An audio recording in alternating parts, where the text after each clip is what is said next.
played earlier was to give you some insight into what we do before we start, right? So just a few ground rules, okay? So we don't accommodate derogatory comments or abusive words. So if you use any abusive words, you'll be kicked out of today's session. All right, just to mention that before we jump into our session. So welcome everyone. Thanks for joining. My name is Adeza. I'll be the pilot for today's session. And our session today would center around understanding the UK's white paper and the jobs that have no future. So the white paper was released. It's currently still undergoing deliberations across multiple committees and so on and so forth. But what does it say? And what opportunities are inherent within the new changes coming into the UK immigration? And of course, for those in the US, for those in Canada, what strategies can you also pick from here when applying to jobs in 2025? Okay, so we're going to have an amazing time. If you have any distractions, you want to take away any distractions you have, and let's have an amazing time together. If you know somebody who has been trying to land a job and they've been finding it difficult, get them into this session. Copy the link, share the link with them, and let's get them in. But before we jump into the main meat of our session today, I want you to type into the chat, where are you joining us from? Okay, I'm joining you from Alberta, Canada. So type into the chat and let's know where you're joining from. And then we dive into the main meat of our session today. Okay, Tosin is joining from the UK. Fantastic. Manchester, absolutely phenomenal. Switzerland, the US, Minnesota, Cameroon, absolutely fantastic. We had a Cameroonian who landed a job in March this year in Tucson, Arizona, in the US. I'll be sharing those success stories with you during our session today. Absolutely fantastic. So let's dive into the session. Okay. Remember, you know somebody that can benefit from the session today, get them in and let's all have an amazing time. I want us to have an interactive session. So if you have questions, ask your questions, send it into the chat. I'll pop in there from time to time to answer those questions.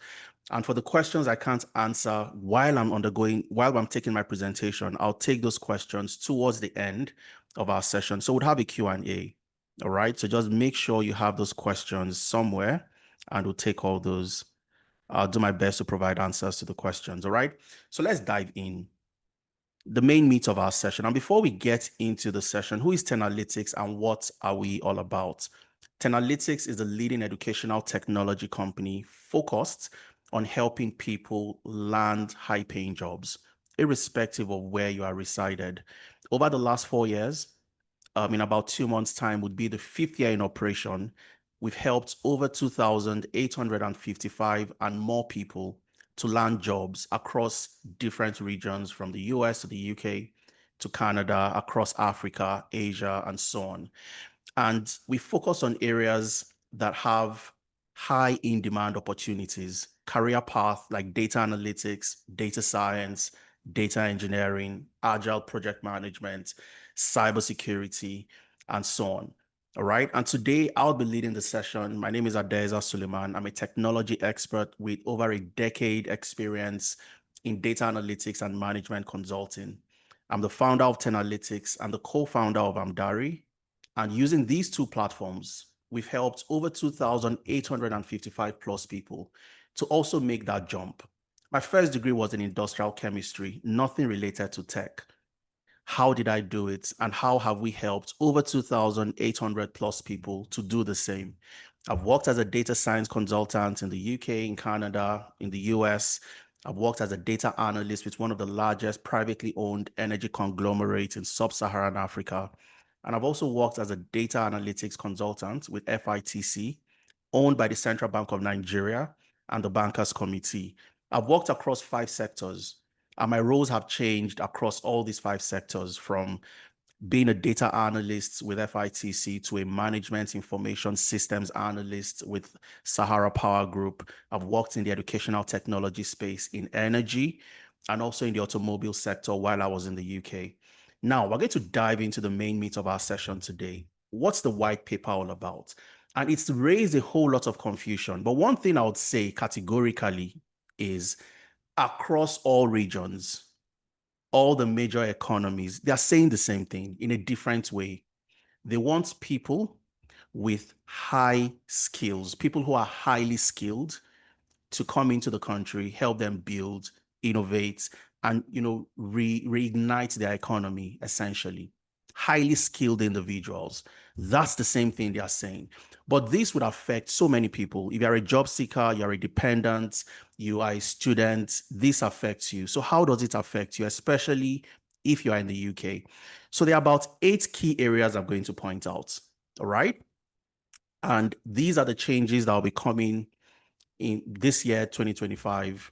And we can expect that at least 95 to 99% of what has been presented in the white paper would still remain, implemented. And of course, the white paper itself has been dubbed Restoring Control Over the Immigration System. Okay, so that's what has been presented. So what are the 8 key areas we need to focus on? The first is the skilled worker route. So when you hear people talk about sponsorships, the skilled worker visa, I want to get a COS, a certificate of sponsorship, so I can apply for the skilled worker visa. What is being proposed at the moment is the required skill level, which in the UK is called the RQF. The RQF simply means the regulated qualifications framework. Now, what does this mean? It means that they want to limit it to just level 6 kind of roles. And I would explain this in the simplest way possible. RQF level 6 being the threshold to get a skilled worker visa. What this means is the complexity of the job you'd be doing in specific roles has to fall under the level where you must have either a BSc or a bachelor's in arts. If I want to get a job as a chef, for example, a chef is on a level 3. It means I only need to have a secondary school certification and also A levels. If I have secondary school certification, high school, and A levels, I can get a job as a chef. I can get a job as a care worker. I can get a job in hospitality. But for me to get a skilled worker visa going forward, I'd need to be at a level 6, which means the complexity of the job I'll be doing would be on the level of BA, a bachelor's of arts, or bachelor's in science. That's essentially what they're saying. So at the moment, for you to get a skilled worker visa in the UK, it's from level 3 and above. And the proposal is saying that we're going to scrap level 3, no more level 3. For you to get a skilled worker visa, you must be on level 6, which means the complexity of the job you would be doing must be at a level where you need a BSc or a bachelor's in science to do that job. And that's the proposal. What this means invariably is sponsorship for work in hospitality, roles in hospitality, sponsorship for care jobs, support work, and all of that would be closed essentially. So that's the proposal. All right. And part of the reasons why they are doing this, like I said earlier, looking for highly skilled individuals to come into the country. When COVID happened in 2020 and we had the resultant effect of COVID led to, so many new roles coming up, the need for more hiring within the healthcare, the Home Office simply reduced the required level for sponsorship from level 6 to level 3. Now, prior to COVID, only level 6, that's the RQF level 6, could get sponsorship. Because of COVID and its resultant effects, those who had secondary school certifications, A levels, and so on, could apply for a role in hospitality or for a role as a chef, and you also get sponsorship. Because these roles were, categorized as needing a whole lot of employees at that time.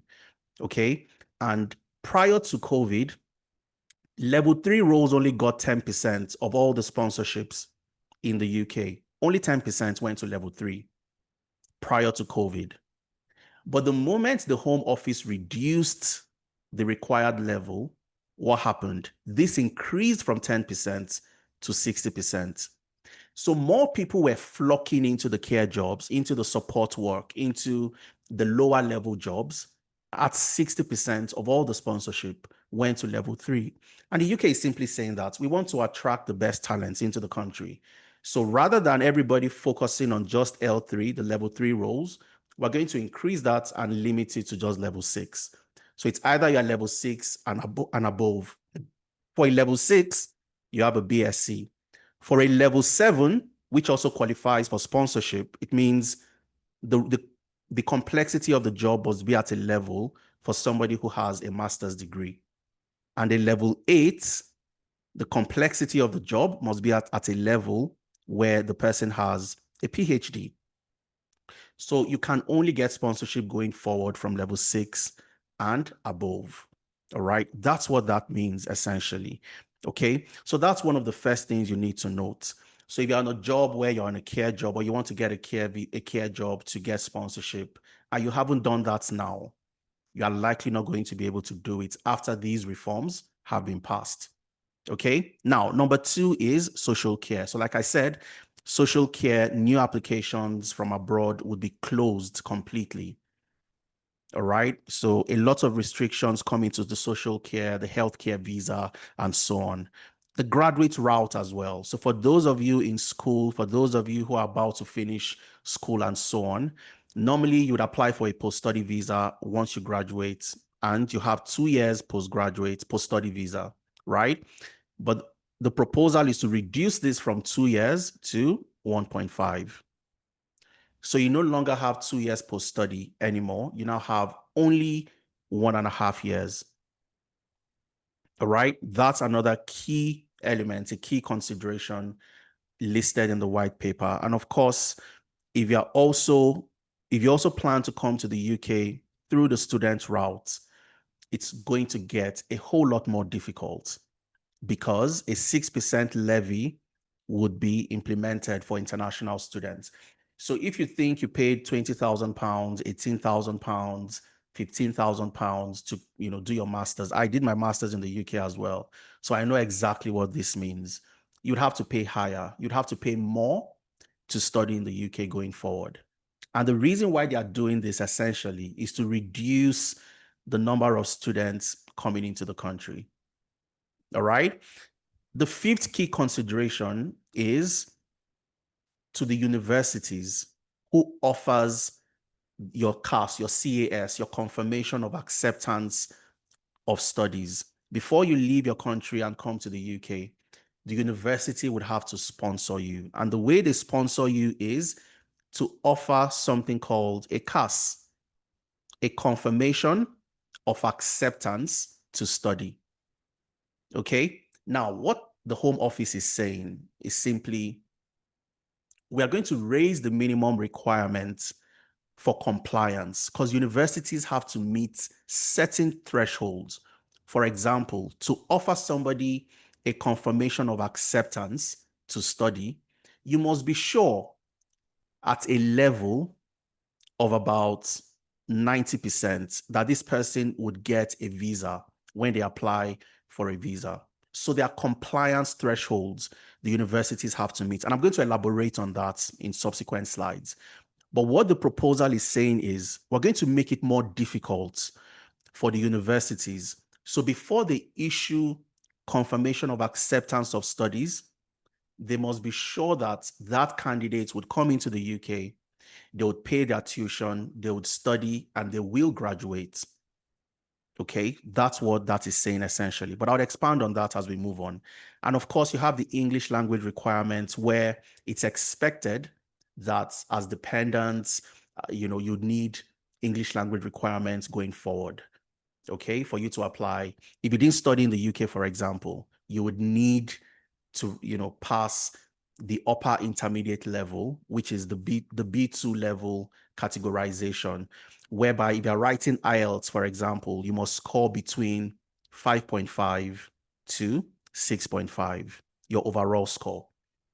And for the dependents, you have it a little bit easier. So if somebody is studying, the other person is a dependent, for example, you only need to pass the A1 level, which is categorized as beginner. okay? And usually you'd need to score something around 3.0, okay, your overall score. So this is simply just checking to be sure that you can communicate in English. Some of the proposals are ridiculous, but this is what, it currently contains at the moment. So English language requirements would become very important. There'll be expansion of other routes for the highly talented migrants. So your other visa routes like the Tech Nation, the Global Talent Visa, the Innovator Startup Visa, and of course, the new visa currently being proposed, the AI and Science Visa for those planning to come to the UK. So there'll be a lot of expansion and a lot of relaxed requirements for those pathways where it brings in the highly talented professionals or individuals into the UK. And of course, finally, we all know about this, the extension and the increase in the qualifying period for settlement. So as of today, to get ILR, if you're on the skilled worker visa, it takes just 5 years. Even if you're on the global talent visa, the global promise, it takes 5 years as well, but it's being extended from 5 to 10 years. Okay. So these are the 8 key areas listed and highlighted in the white paper for key considerations. And that would affect anybody who is a student, you work in the UK, you study, you're a dependent, you're on a particular type of visa.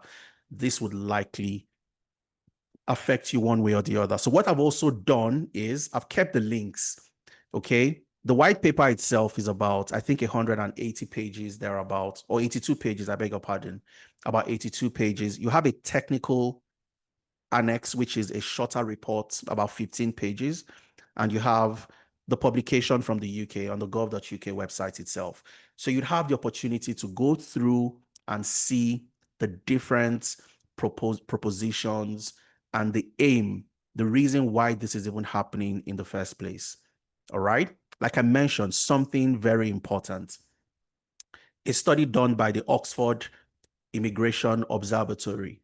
And they found out that for every 100 roles, for every 100 health and care roles, so the care work, the domiciliary care, the support work, 30%, that's 30 of these 100 roles go to people in sub-Saharan Africa. And for the technology-related roles, out of every 100, only 6% goes to the people from the sub-Saharan Africa and so on and so forth. So there's a clear mismatch. A whole lot of people focus and apply to the healthcare visa, the care jobs, the support work, and so on. And because of this, because it's the required level to perform on that role is not as high as you being a project manager, for example, they're scrapping that away and saying that we need people who are more highly skilled and so on and so forth. So this is just to put things into context to a reasonable level. Now, there are key takeaways we must take out of this. All right. So what are those key takeaways? And of course, if you want to get my slide where you have access to all these links, make sure you fill the attendance form. My colleagues would share this in the chat from time to time. Okay. Fill the attendance. This will be made available. You get the slide, you get the recording at the end of today's session, and you have access to all the materials I'll be sharing today. Now, let's move on. Number one key takeaway is the study pathway will become a whole lot more difficult, like I mentioned. But how exactly? How will it become more difficult? I talked about schools issuing the confirmation of acceptance to study. While I was going to the UK to study myself, I studied in the University of Bradford. Before my CAS was issued, I had an interview where they asked questions about the program I was coming to study, when my program would begin. It's going to become even more stringent because there are people who don't have to, you don't need to have interviews to get a CAS. I did an interview years ago, and it's going to get even more stringent before the CAS will be issued. The current metrics for a university to offer you a CAS as of today is the visa refusal rate must be at a maximum of 10%. As of today, that's what this means is If the University of Bradford, just to use that as an example, or Salford University in Manchester, if they issue 100 CAS to potential students or prospective students, 90 of them must get their visas approved. That's the compliance thresholds today for universities. And if they don't meet these thresholds, what happens is they take out their license to sponsor. So they can't invite international students to study in the UK anymore. But the proposal is saying that if you issue 100 CAS, we don't want just 90 of them to have their visa approved. 95 must have their visas approved.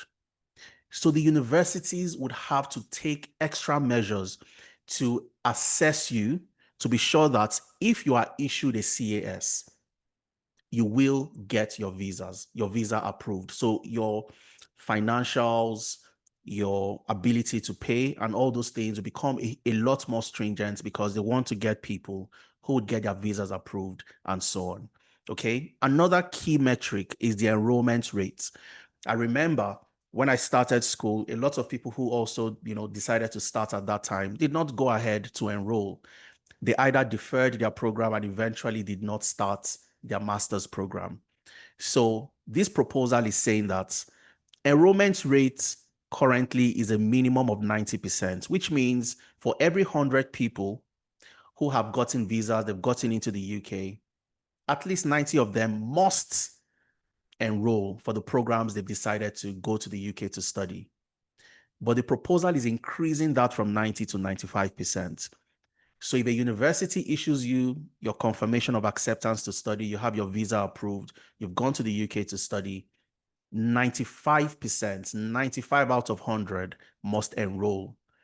And the course completion, I had people in my class at that time who couldn't afford their masters anymore. They couldn't pay their tuition and they had to drop out.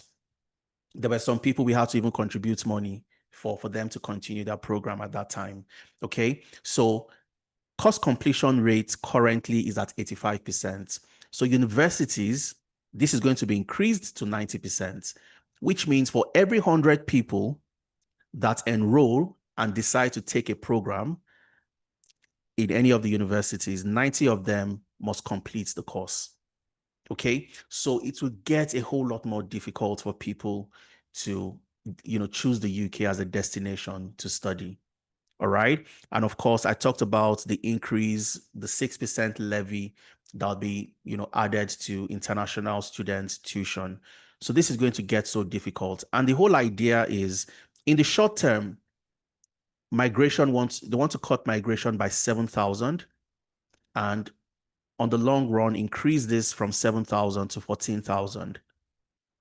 Decrease the number of international students, gradually from 7,000 and upwards to 14,000. So that's one key takeaway. Another key takeaway is the health and care worker route. And there's so many people on this boat, okay? But it's currently hanging on the tightrope, which means it's neither here nor there. That it's going to be scrapped. That's certain if these reforms get approved eventually. The health and care visa would be scrapped because, like I mentioned earlier, it doesn't fall around the RQF level 6 role. It is currently an RQF level 3. And what level 3 simply means is as long as you have high school A levels, you can get sponsored on these visa routes. But the threshold is increasing from level 3 to level 6. So this is going to be scrapped. But there are a lot of people who are currently on the health and care visa, and there are people considering moving into the health and care visa. There are people outside the UK planning to come to the UK under the health and care visa. So what happens? And we're going to look at all these different scenarios. The first scenario is if you're already in the UK on a visa that allows you to switch, you're on a student visa, dependent visa, other visas that allows you to switch, you can apply for the health and care visa today, but you must do it so fast. You must act now, all right, before the reforms are passed. Because once the reforms are passed, that's the end. You can't apply for the health and care visa anymore. Okay, so that's one scenario. The second scenario is if you're already in the UK on the health and care visa and you want to extend, you're already on the health and care visa, you don't plan to apply, you're already on the health and care visa, you want to change employers, you want to extend, you will be able to do that. However, some restrictions, additional restrictions would also come into play. Last year, April 2024, you had new restrictions to the health and care visa regarding, not being able to bring in dependents and so on. Newer restrictions would also be put in place. However, if you want to change employers, you want to extend, you can do that as of today. Now, another scenario is if you are in the UK after the reforms have been passed, you cannot switch into the health and care visa anymore. You can't apply, you can't switch, and it's going to be scrapped eventually. All right. And finally, if you're outside the UK planning to come into the UK using the health and care route, that's also going to be blocked under the new immigration rules. Now, there's a caveat to this, and I'm going to mention that very quickly. There is a likelihood that a temporary exceptions list would be created, something called the TSL, the temporary shortage list. So based on the findings of the Migration Advisory Committee, they find out that we still need to have the health and care visa, the health and care roles still on the shortage occupation, then a temporary list would be created for those roles that even though they don't fall, they are still under the level 6, the RQF level 6, they can still go for the skilled worker visa. You can still apply, get a COS, and apply for sponsorship. So there's a likelihood that a temporary shortage list would be made available based on the findings of the Migration Advisory Committee. However, even though this temporary list will be made available, it's only going to be for a specific time frame, for a limited period from 2025 to 2028. And this is all available in the documents. The links are there. Make sure you fill the attendance form so you have access to the list. You have access to the documents. You can go there, read it yourself. There's a shorter version of just 15 pages, and you see the key highlights and the rationale behind every single changes the UK government is planning to make in order to control immigration. All right. So the temporary list would exist with a whole lot of restrictions as well. Okay, so we should bear that in mind. Number three takeaway is the timeline to ILR. Of course, we all know this. We've been seeing this all over Instagram, social media, and all over the place, right? So the timeline to ILR would move from 5 years to 10 years. And what this means is if you're on the skilled worker visa, you are on possibly the global talent visa as a global promise rather than staying 5 years before you apply to ILR. Okay, so your indefinite leave to remain, which is your permanent residency. Usually, as of today, if you have stayed 5 years on the skilled worker visa, you can apply for your indefinite leave to remain. And 1 year after that, you can apply for citizenship.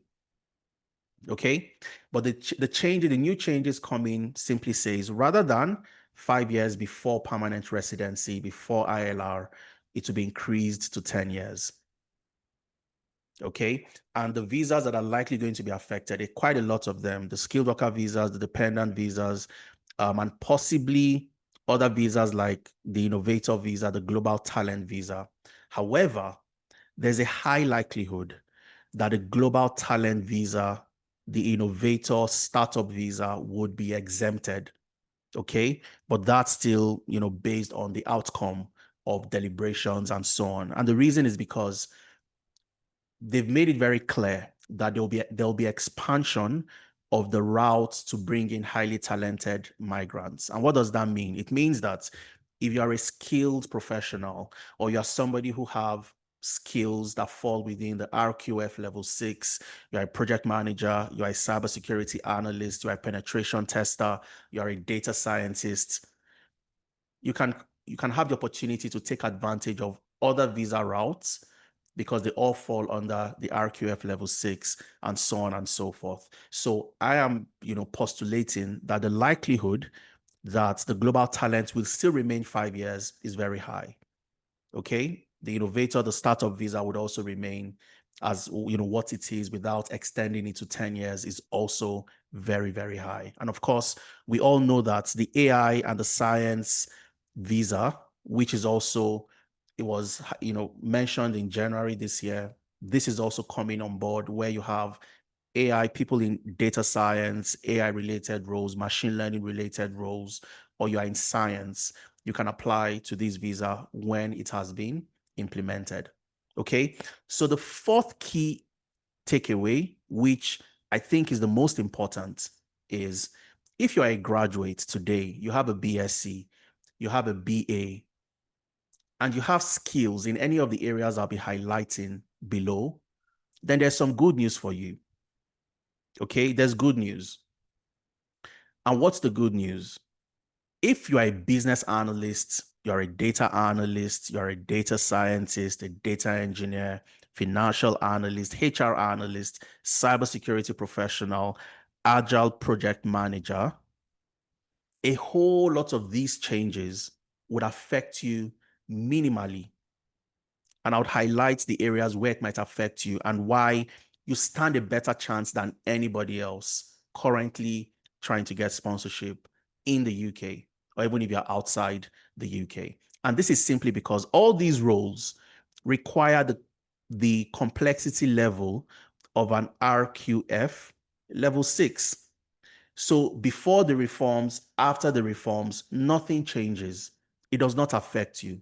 You still remain on your role. You still keep your sponsorship if you have sponsorship, and you really don't have anything affecting you. And if you want to get sponsorship afterwards, you have no problem.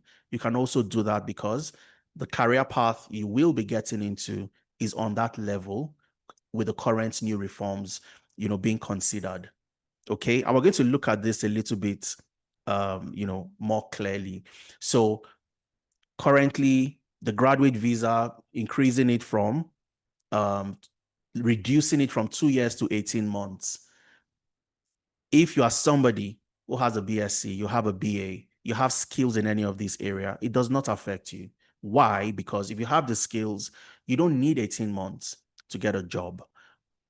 You don't even need 2 years to get a job to sponsor you. So you have enough time to apply. You have enough time to look for that job that would sponsor you eventually.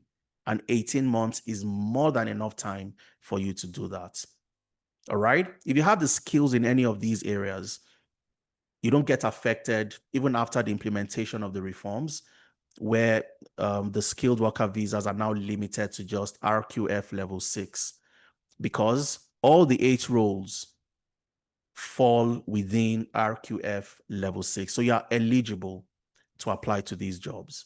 You are eligible to get a certificate of sponsorship, and you are eligible to get the skilled worker visa.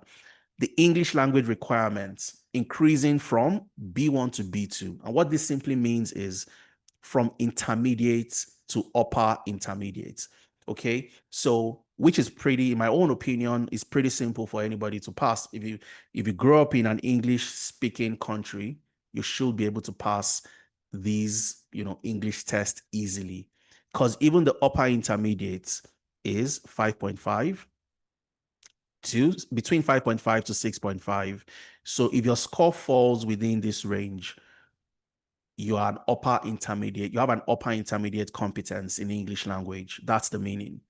All right. And anybody can score this if you grew up, if you learned in an English speaking country, or you are from an English speaking country. So you really don't have this affecting you as well. And of course, if you studied in the UK, you automatically would pass this requirement. If you studied in any university in the UK, your bachelor's, your master's, your PhD, automatically this requirement would not affect you. If you are a dependent, you're not expected to have a B2 upper intermediate competence in English. You're expected to have just between A1 to A2. And this is simply entry level to beginner level. Okay. And when you try to go for a test to test for the basic English requirement, the basic English test, you only go through speaking and listening.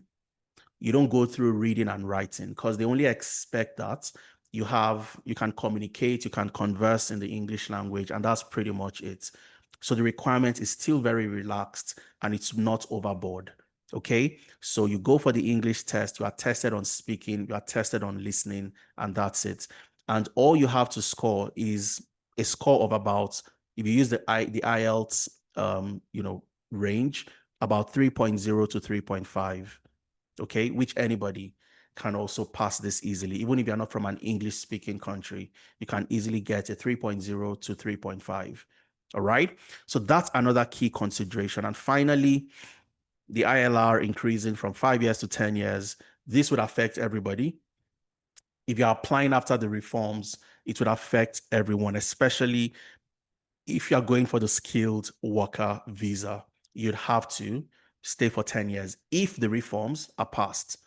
Okay, so for somebody who has skills in areas where there's a high demand, you have nothing to fear.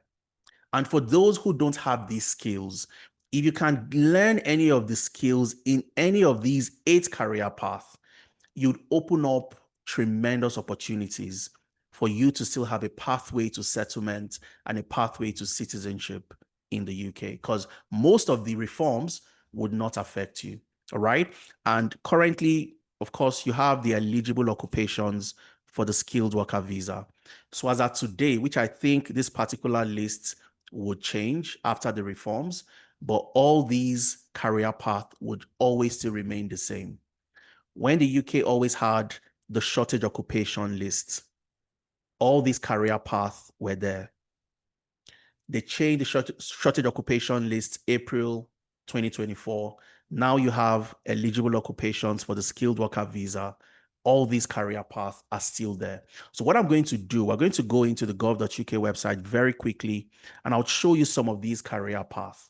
Okay, the business analyst, the data analyst, and you get to see the career path that are eligible for the skilled worker visa, which means if I have a job offer on any of these roles with a company that has the license to sponsor, I can still get my COS, my certificate of sponsorship, and I can go ahead and apply for the skilled worker visa. And the only thing that is likely going to affect me is I would have to stay for 10 years. Sorry about that. I'd have to stay for 10 years before I get my ILR instead of 5 years after the reforms are passed. Okay, so let's go to the website very quickly, and I'll just show you this in the next 5 minutes, and then we'll continue with the rest of our session today. So what do you do going forward? Okay, so again, if you want the links to any of the links I'll be sharing today, make sure you fill the attendance form. So if I click on this, it takes me to the gov.uk website, and what you'd see, the first thing you'd see is the skilled worker visa eligible occupations and codes. It was last updated last month, 9th of April, 2025. And this shows you the jobs, the occupation codes, the job type, the related titles, and eligible for the skilled worker visa. Is he eligible or not? Yes or no? Okay, so let's pick one out of the 8 career paths I listed. Let's check for a cybersecurity professional, for example. Okay, so let's go to 2135. I have all the codes are on my slide, so you can always, check this when you receive the slide at the end of today's session. So if you go to 2135, you'd see the cybersecurity professionals. So if you're a penetration tester, you are in GRC, a governance risk and compliance professional, you'd see them there, governance specialists. If you are a forensic computer specialist, you are in anything cybersecurity, you are a SOC analyst, security operations center analyst, you will be eligible for the skilled worker visa. And the reason is simple. These are career paths within the level of the RQF, the regulated qualifications framework level 6. Okay, now let's check for another career path. Let's check the data analyst, 3544. Scroll all the way down, 3544, the data analyst. Are they eligible for the skilled worker visa? Yes. Okay, let's check 2431 very quickly. 24 3-1, the business analyst. So you'd see the business analyst and so on and so forth. 2-4-2-2 as well. You'd see the financial analyst. These are career path and so on and so forth. I have all the codes. You can go back and check all the codes. And these are the career paths that are eligible for the skilled worker visa. Okay, so you want to find yourself in one of these career paths. Are they eligible or not? And once you can do this, then your pathway to getting a job, to getting sponsorship becomes a lot more straightforward for you. Now, what is the process of doing this? I'm going to walk you through very quickly. All right. So you've looked at one of these career paths. You are interested in one of them. You want to get into one of these career paths. What do I do? What's the next thing for me to do?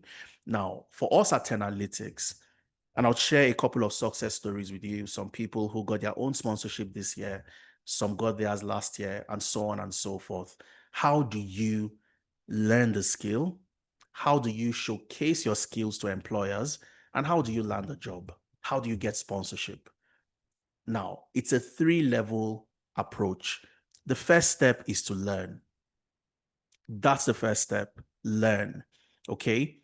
Out of all the 8 career paths that are in-demand career path, data analytics, data science, data engineering, cybersecurity, business analysis, financial analytics, agile project management, HR analytics, 8 of them. Pick one, focus on that career path and learn. And focus is not you just doubling down to say, I want to learn this skill. I must learn this skill. Focus is simply eliminating alternatives because there are so many options. And people would say, oh, I want to do data analytics and cybersecurity. Some would say, oh, my friend did business analysis, so I must do business analysis. All you want to do is focus on one, ensure that you eliminate all the other alternatives, and then you learn that skill. And that's what we do for us at Tenalytics. We equip you with the knowledge, equip you with the technical skills in any of these 8 areas. That's the first thing you must do. And before I go further, I want you to type into the chat. I can see quite a number of questions coming in. Let me just take Stephanie's question and then I'll ask my own question. Does anyone with MBA from the UK university stand a chance? Absolutely. So Stephanie, the fact that you are in a UK university doing a master's, the change of the required level does not affect you. Okay. However, the type of jobs you apply to must also align with RQF level 6. So you can't do an MBA from a university in the UK and then you're applying to a care job or applying to become a chef or applying to become a booking agent in a hotel. Okay, most of these jobs in hospitality and so on, they are below the RQF level 6. They are level 3, at best level 4. So you can't have an MBA. If you have an MBA and you're applying to a care job, you are simply just applying to a role that is below the RQF level 6, and you can't get sponsorship for those type of jobs. I hope that clarifies, Stephanie. The difference between data analytics and data science. I would explain that as we move on, Alice. What if you're just a BSc holder? So you just having a BSc does not really make a difference. Okay, you having a BSc must also equate to the type of job that you apply to. The same answer I gave to Stephanie. You can't have a bachelor's, a BA in arts or science, and you're applying to a care job or applying to become a chef. It's a mismatch. So the jobs you apply to must align to the RQF level. Okay. So if you're not a graduate, you'd have a whole lot of limitations. And the reason why you'd have a limitation or cone is because companies would now increase their requirements. So typically, when you look at job vacancies, they might not require you to have a BSc to do the job. In fact, all these 8 career paths on my slide, you don't need a BSc to do them. You can learn the skills. We've had people who had no BSc. They had NDs, they had HNDs, but today they are data analysts, they are business analysts, they are data scientists. However, organizations after the reforms have been implemented, would likely increase the requirements to land these jobs. So if the requirements are increased, then it means you might just have limited options, but you really don't need to have a BSc to learn any of these skills or do any of these jobs. Okay. Now, I want you to type into the chat, and I'm going to take all the questions. I can see so many questions coming in. Type into the chat, out of these 8 career paths, which one are you interested in? Just type into the chat. Out of the 8, you are free to select more than one. You can choose 2, maximum 2, but type into the chat which of them are you interested in. Data analytics, agile, project management, cybersecurity. Fantastic. Vicky says data analyst. Harry says business analyst. Violet, data science, cybersecurity. Absolutely phenomenal. Okay. Okon says cybersecurity. Beautiful, beautiful. So that's one of the first things you must do. Learn the in-demand skill. So once you've selected this, what's the next step? Okay. How have people who have gone through the same process, how have they been able to land jobs, get sponsorship? You must also package. And what does the packaging, what does it mean? Packaging simply means presenting and positioning yourself as the best candidate for that job. All right. And it includes a whole lot of things. Your CV, having the right CV, using one CV to apply to one job rather than using one CV to apply to tons and tons of jobs. So you must know how to tailor your CV. You must have the right CV that is keyword optimized, that can go past the ATS and so on and so forth. The ATS is the applicant tracking system. It's not a human being that would look at your CV. It's a computer, it's a software that would look at the keywords in the job requirements, look at the keywords on your CV, and match to see how much you match that job. If you don't match a job by at least 85 to 90%, you're not likely going to get called for an interview. All right. So having the right CV is very important. And these are some of the things we do for you. We help review your CV. We do it for you. We review the CV for you. We revamp your CV. And then we show you how to tailor your CV to jobs so that whenever you apply to jobs, you don't take that one CV and apply to all the jobs you apply to. You know how to tailor that CV to the job in order to get the best possible outcome. Then your LinkedIn. You must have an optimized LinkedIn profile and, more importantly, a portfolio. What's a portfolio? People ask me this question all the time. You can't be a project manager and have no proof that you've done the job before. You can't be a data analyst and have no proof, no evidence that you can use the skills, the tools, and the technologies that a data analyst should know how to use. You must have evidence. So imagine that you want to sew a wedding dress. I like asking this question. So you want to sew a wedding dress. You have tailor A and you have tailor B. Tailor A in his or her shop has a certificate hung on the wall that says a certificate hung on the wall that shows that they've gone for tailoring training. They know how to tailor, they know how to sew clothes and so on. And you have a tailor B who has a showroom. In tailor B's showroom, they have mannequins. The mannequins have different wedding dresses on them. The tailor has samples of materials. You can touch the material, feel the quality, see the type of wedding dresses or suits that tailor B has sewn. Which of these 2 tailors would you give the contract to sew your wedding dress or your suit?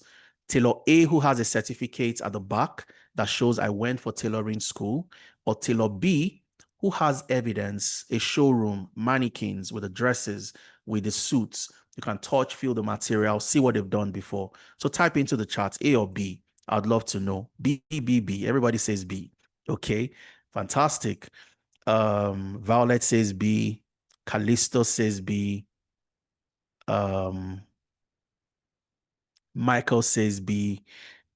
Frempong says B. Everybody says B because that's the rational thing to do. We are confident to give that job to the person that we can see that has done it before and knows how to do it. The same thing applies to you as a professional. You must be able to show that you've done the job before. And that's what your portfolio is all about. I'll show you what a portfolio looks like. The portfolio that got somebody sponsorship. I'll show you what it looks like and why it's important to have a portfolio. All right. You must also have access to mentorship. Who has done this before? Do I have people that have gone ahead of me? Do I have people that have done this? I want to become a data scientist. Can I work with somebody who has worked as a data scientist, who knows the job? Can that person work with me and hold my hands? All right. How do I apply to jobs? When I get rejections, how do I approach rejections? Do I give up and stop applying, or do I continue? Is there anybody to, kind of inspire me to do better and land that job eventually? Okay. That's where the mentorship comes in. Okay. Interview prep. You have an interview. You've been applying to jobs. Now, the NHS, NatWest, Barclays Bank, they've called you for an interview. How do you prepare for that interview? Okay. You want to have somebody who can look at the job requirements, decipher and preempt the questions you're likely going to get, and prepare you for that interview. And that's what we also do. You must have that preparation, because trust me, getting sponsorship, getting jobs in any high skilled area requires meticulous practice, and you have to prepare for every single thing, including your interview. And of course, you get that job, you have to provide a reference. You can't want to get a job as a cybersecurity analyst or a GRC analyst, a governance risk and compliance analyst, and then you go get reference from a care home. It makes no sense. You want to get reference from an organization that is reputable and can vouch for the skills that you have in that particular area. And we provide you with your job references as well. And of course, when you land that job and you find a particular project that is a bit more difficult than you anticipated, you have people to work with you to ensure you are able to complete and get the job done. Finally, after you've learned the technical skills, you have the employability skills to get access to the jobs. You must know how to apply, where to apply, and so on. So you must apply like a machine, which means the volume is very important. However, you must apply with precision. So you're not doing the easy apply on LinkedIn, one click of a button to apply to a job. You'd never get results that way. You want to apply by tailoring your CV to every application. We show you how to do this. How do you tailor using different AI tools? And how do you make adjustments even after you've gotten a tailored CV before you go ahead and apply to that job? All right. Minimum of 10 applications, 10 quality applications per day. The volume is important. And the reason why volume is important is, on the average, for you to get a job offer, you need to have applied to an average of 267 jobs. Tailored application to 267 jobs, all right, for you to get it. Of course, it could be lesser than this, it could be more, but this is the average number of applications, okay, based on a study done to show how to land a job. So for you to land a job, quality applications consistently, and we show you where to apply and how to apply. And more importantly, if you're applying to platforms like LinkedIn, you're applying on LinkedIn, Glassdoor, CV Library, read.co.uk, and you expect to get results, you want to get sponsorship, you will struggle and you'd wait for a very long time. So what we do and what we advise is tap into the hidden job markets and the paid job boards. So we at Tenalytics, we pay and subscribe to these job boards, all right? And we scrape those jobs from there and we send them to you. So you have access to these jobs and you can apply to these jobs, because the paid job boards don't have everybody on them. Not everybody would want to pay to have access to sponsored jobs and jobs that are not available to the general public. All right. So we pay for these jobs, we scrape them, we send to you, we vet these jobs to be sure that these are the type of jobs you can get, and you go ahead and apply. And that is what gets you the job. Getting the job doesn't happen by chance. It's a process of meticulous preparation and strategy to get you there. Now, is there anybody, or are there people that have done this? Absolutely. Over 2,855 plus people have done this and they've gotten success out of it. All right. It's a replicable strategy. It's a strategy that can be replicated to anybody. And I'm going to, talk about this gentleman. His name is Gad. Gad was a student in the UK. He realized very quickly that I'm going to struggle to land a job even after my master's, because I studied in the UK, like I mentioned earlier. And for anybody studying in the UK, you'd realize very quickly that I'm not learning the skills that would enable me do the job. It's highly theoretical. You work on projects that are, thesis-based projects and not projects that are practical, showing you how to do the job in the real world. So God saw this very quickly and he came to us. God moved from a student to a data engineer with the NHS on full visa sponsorship. God would not have the same challenge that other people would have when it comes to increase in timelines from 5 years to 10 years, or thinking if my job falls under the category of RQF level 6 and all of that. He has no issues. Why? Because as a data engineer, your job is within RQF level 6, and God is currently on sponsorship with the NHS. So God studied mechanical engineering, nothing related to tech. He was a mechanical engineer, moved to the UK for his master's. Today, God is the specific job title is a data warehouse and ETL developer. That's a fancy way of saying a data engineer with the NHS on sponsorship after he completed his training. So how did God implement the strategy?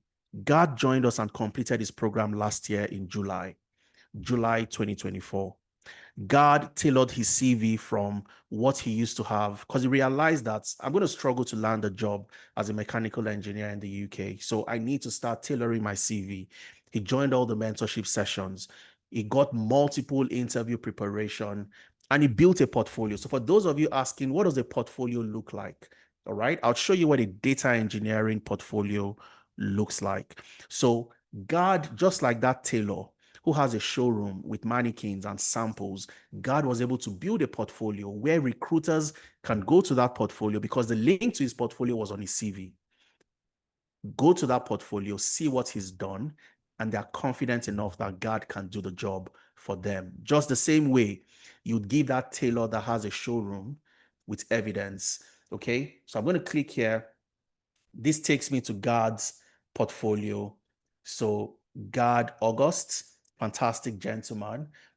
This is his portfolio, the different projects he's worked on: NYC payroll, data integration pipeline, energy efficient residential building model, building a model to assess the residential buildings and assess them, based on their energy efficiency. So I can click on this, for example. This is God's showroom, and I can see what God has done. I can see what this project is all about. I can read about it. I can read about the objectives. I can see the data sets that he has used. And more importantly, I can see the codes God wrote to complete this project. Because as a data engineer, your number one tool is Python. Python and SQL. Those are the two key skills, your bread and butter every day as a data engineer. And for people wondering, what does a data engineer do? A data engineer is a professional that ensures that wherever data is generated, so imagine, think about your bank. Everybody has bank accounts. Your bank you'd have a mobile application on your phone. So if you take your phone, you have your bank mobile app. You can send money to people. You can carry out transactions on your mobile app. Whenever a transaction happens, the transaction is stored in a database for the mobile app. The bank would also have ATMs, machines, okay? You can go to those ATMs, you can withdraw money, you can, carry out some transactions using the ATM. Whenever transactions happen on the ATM, I'll go back to the portfolio. I just want to explain this very quickly. So you have the mobile app, and this is what God does, okay? You have the mobile app where transactions happen. You have the ATMs. When you go to the store, you go to You go to TK Maxx, you go to Primark, you go to any store anywhere in the world, you pay using the POS, right? So that same bank has provided POS machines to different merchants, and transactions happen on those POS machines. If that bank across all these systems want to collate all the data to analyze the data and find out which of these platforms has the highest level of fraudulent transactions. Is it from the mobile app? Are the fraudulent transactions from the ATMs? Are they from the POS machines? They need the data in order to do that analysis. God's role as a data engineer is to create data pipelines that would extract data from the mobile app, extract data from the ATMs, extract data from the POS, and move that data into a central location called a data warehouse. So to put it simply, a data engineer is responsible for building the data infrastructure required to move and extract data wherever the data is generated to a central location where the data is easily accessible. So from this data warehouse, if I'm a data analyst, I can go into the data warehouse to take my data as a data analyst. If I'm a data scientist, I can go into the data warehouse as a data scientist to take my data. So the data engineer makes data available. And that's what God does on his current role. And if you go to God's portfolio, you can see the type of project he's completed. I can click on this particular project and I can see the codes he has written to complete this project. Okay, I can see the different libraries and so on and so forth. I can go down, see how he explored his data, how he cleaned the data, how he did his analysis, how he was able to carry out scale the data set and so on and so forth. And from here, I can see clearly how good God is. Just like that tailor, when you see the mannequin, you see the dresses on the mannequin, they look beautiful, and you can decide that this tailor is good enough to sew my wedding dress. That's exactly what God is showing right here. And any program you join at Tenalytics, we show you how to create a portfolio. Every single live class, you work on projects and you upload those projects into your portfolio. So all those projects in God's portfolio were done during his classes and also during his internship. Now, God applied to jobs, tailored his applications. He knew where to apply. He knew how to apply. And eventually, in January this year, roughly about 4 months ago, he landed this job as a data warehouse and ETL developer with the NHS on full visa sponsorship, just about 6 months after completing the program. And this is God's story, one out of thousands of so many similar stories. You have Ikmat. Ikmat was a stay-at-home mom. She was in the UK as well. She got a job, moved from a stay-at-home mom to a data analyst, also with the NHS, also on full visa sponsorship. Ikmat is a data analyst, Gad, a data engineer. Ikmat used the same process. She joined the data analytics program. She tailored her CV, did all the right things, the learn, package, and apply model, applied to jobs, we prepared her for interviews. We wrote references for Ikmat. The NHS reached out to us. We provided a reference for Ikmat, for Gad, and all these amazing professionals. And Ikmat, in January 2024, landed this job as an information analyst with the NHS, the Sussex Community NHS Foundation Trust. And she got her job a month before completing her training. So she was still undergoing the training when she got this job. Okay. So what I'm going to do, because of time, I'm going to probably play just Ikmat's video. I want you to listen to Ikmat and hear from her. How was she able to do this? How was she able to do this? How was she able to get this job? What did she do? Okay, so I want you to listen to Ikmat. It's a 2 minutes plus video. Fantastic. And I'm sure you'll also get inspired by Ikmat. All right. And for those in the US, for those in Canada, I'm also coming to show you as well the opportunities available that you can start taking, start taking advantage of to land jobs within the areas that have a high demand. Okay, but let's listen to Ikmat very quickly and then we'll come back. Hi everyone, my name is Ikmat, and Okay, I want to be sure that the audio is loud enough and you can hear Ikmat clearly. Let me see. Yes, my audio is on. So sit back, relax, and listen to Ikmat. hi everyone, my name is Ikmat, and I was with the March cohort in Tenalytics, and joining Tenalytics has been the best decision so far. You know, for me, someone coming from a background of full housewife, because I had to stay back home to look after my child for 4 years, and then wanting to break into something new, wanting to go back into the workforce, wanting to place myself in the society for better job opportunities. So it was a lot. And then I'm glad that Tenalytics came along, and then they presented me with so many opportunities right in front of me, better opportunities. And then I'm glad I took it. And then uh, also the advice of do not sell yourself short, that Effie is always saying, it is very, very valid, because place yourself right, don't sell yourself short. It's a very, very, very valid advice. In Tenalytics, they will hold your hands like a child, you know through the modules. You have the opportunity to go back and study. You have the opportunity to go back and practice. You have the opportunity to ask questions. you know you have people you can always go back to, even outside of class hours. It's the most amazing experience so far, really. And then another thing is the interview prep, guys. That is another very important thing. I did my interview prep with Mr. Mohammed, and it is the best decision ever, because he was like, he saw into the future. He knew what was going to be asked.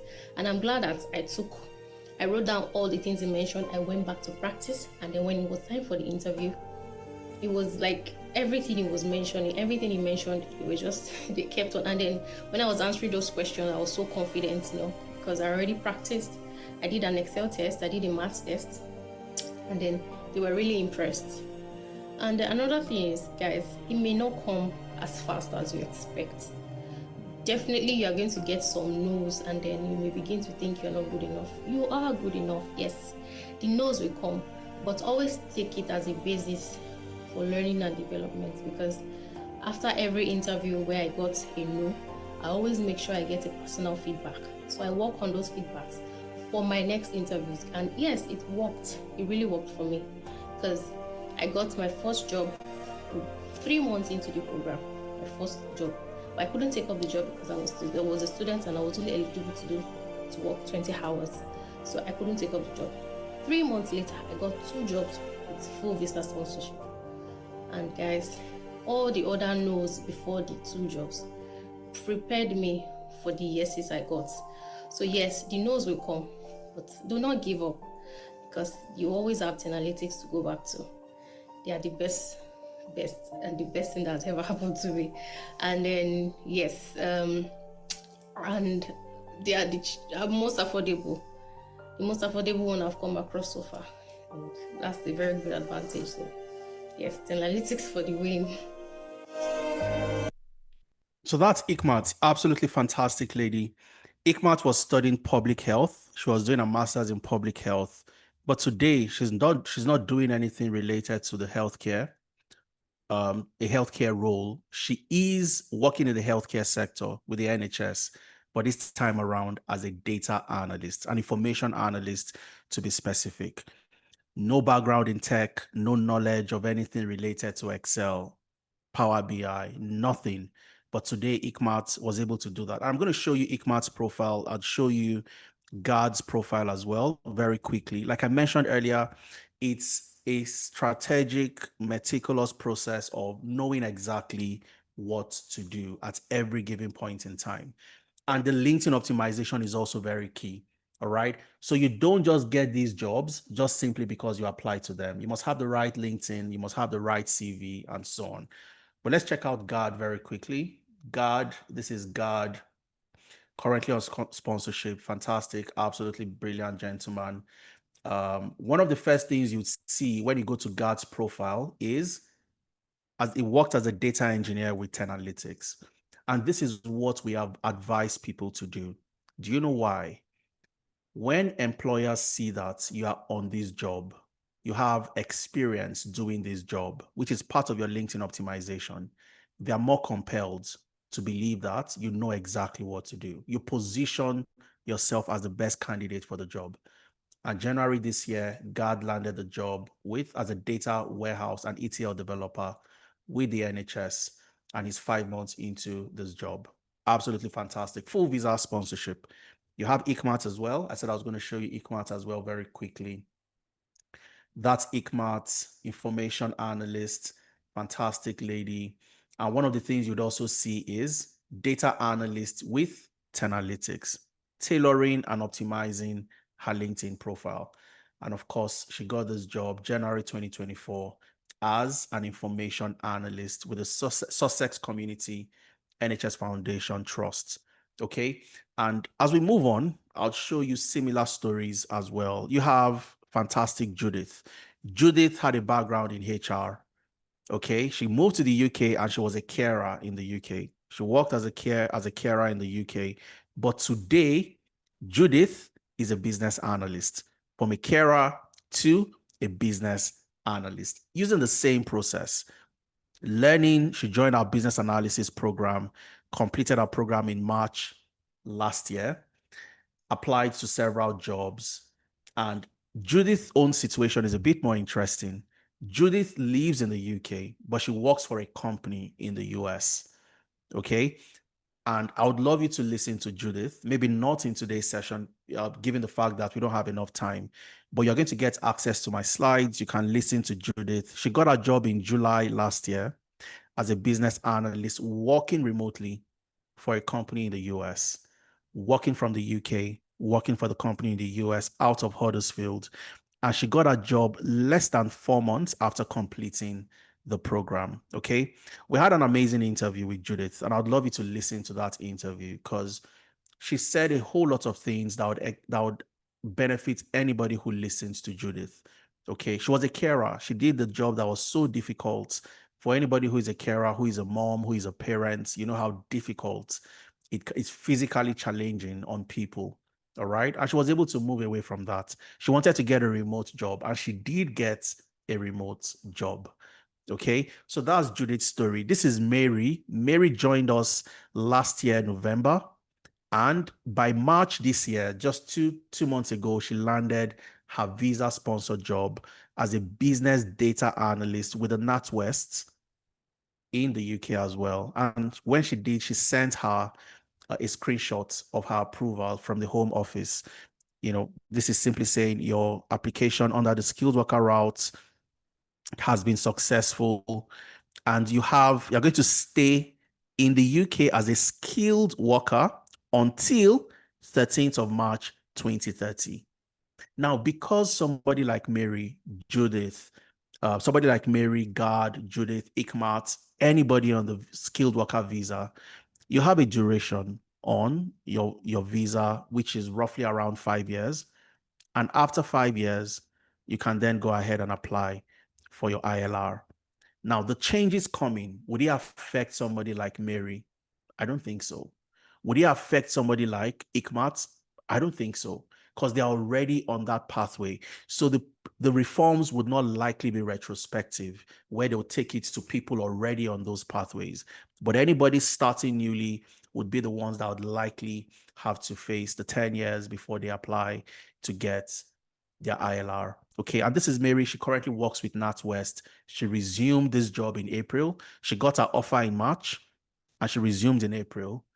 Also, a visa sponsored job. So it's very important that you select the career path that would get you to that position you want to get to eventually. You have to be crystal clear. What do I want to get? What career path do I want to move on? And you've done that already.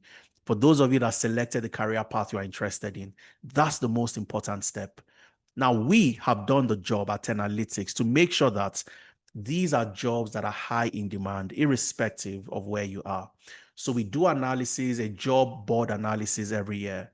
We scrape data from the major job boards across the three major economies CV Library, ZipRecruiter, built-in, Glassdoor, and so on. We then look at the World Economic Forum Future of Jobs reports. We look at a global perspective.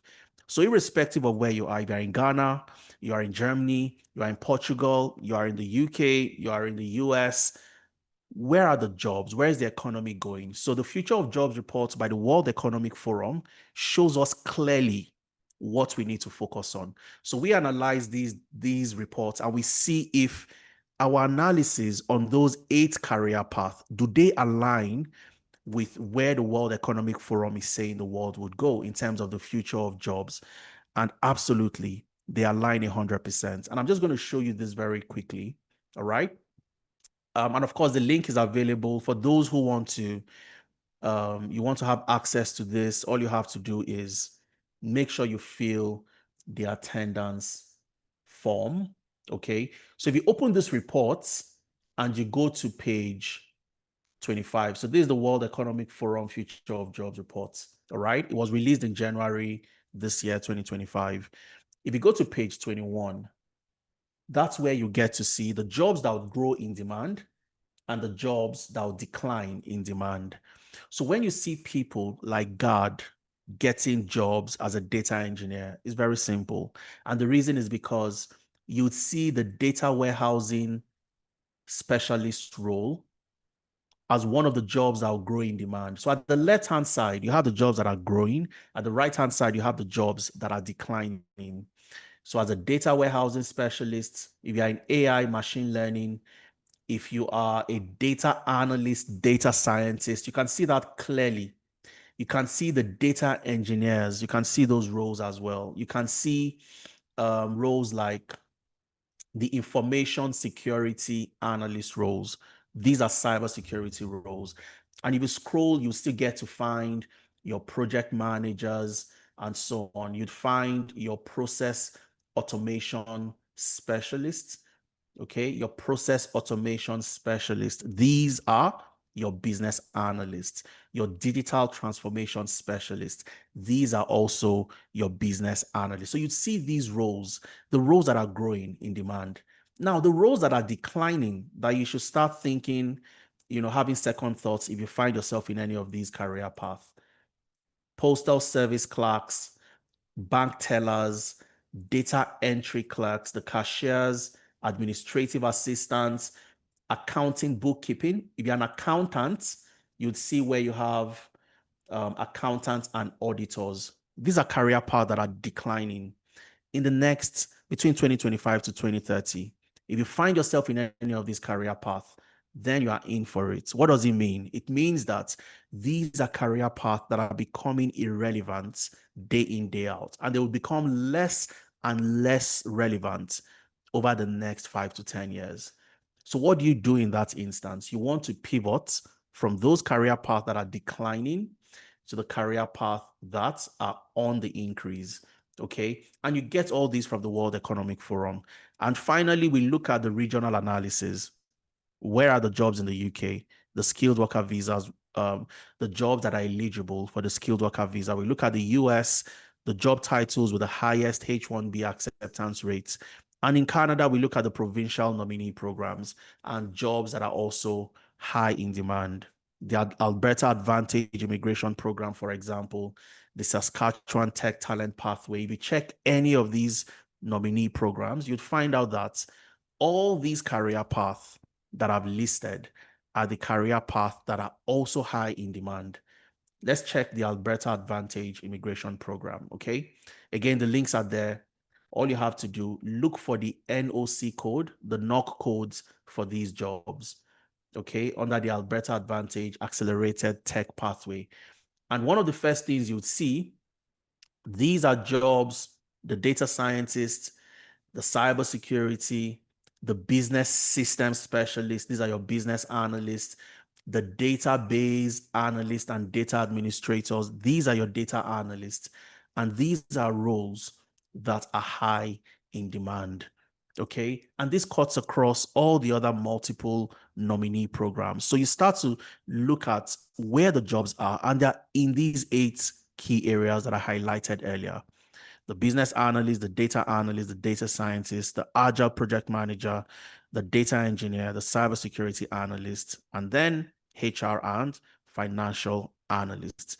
How do you learn? Most people learn the wrong way. And if you fall under this category, you would learn and learn for a very long time. So what we do is we ensure that you learn in a self-paced environment and also in a live class. Most people learn self-paced. I've been there myself. I did it myself years and years ago. I jump on self-paced platforms and try to figure things out myself. But guess what? I get stuck and there's nobody to ask questions. So I really can't, get over simple problems that I ordinarily would have been able to ask somebody to provide an answer. So we have a blended learning approach where you don't just learn in a self-paced environment, but you also have a live instructor-led class.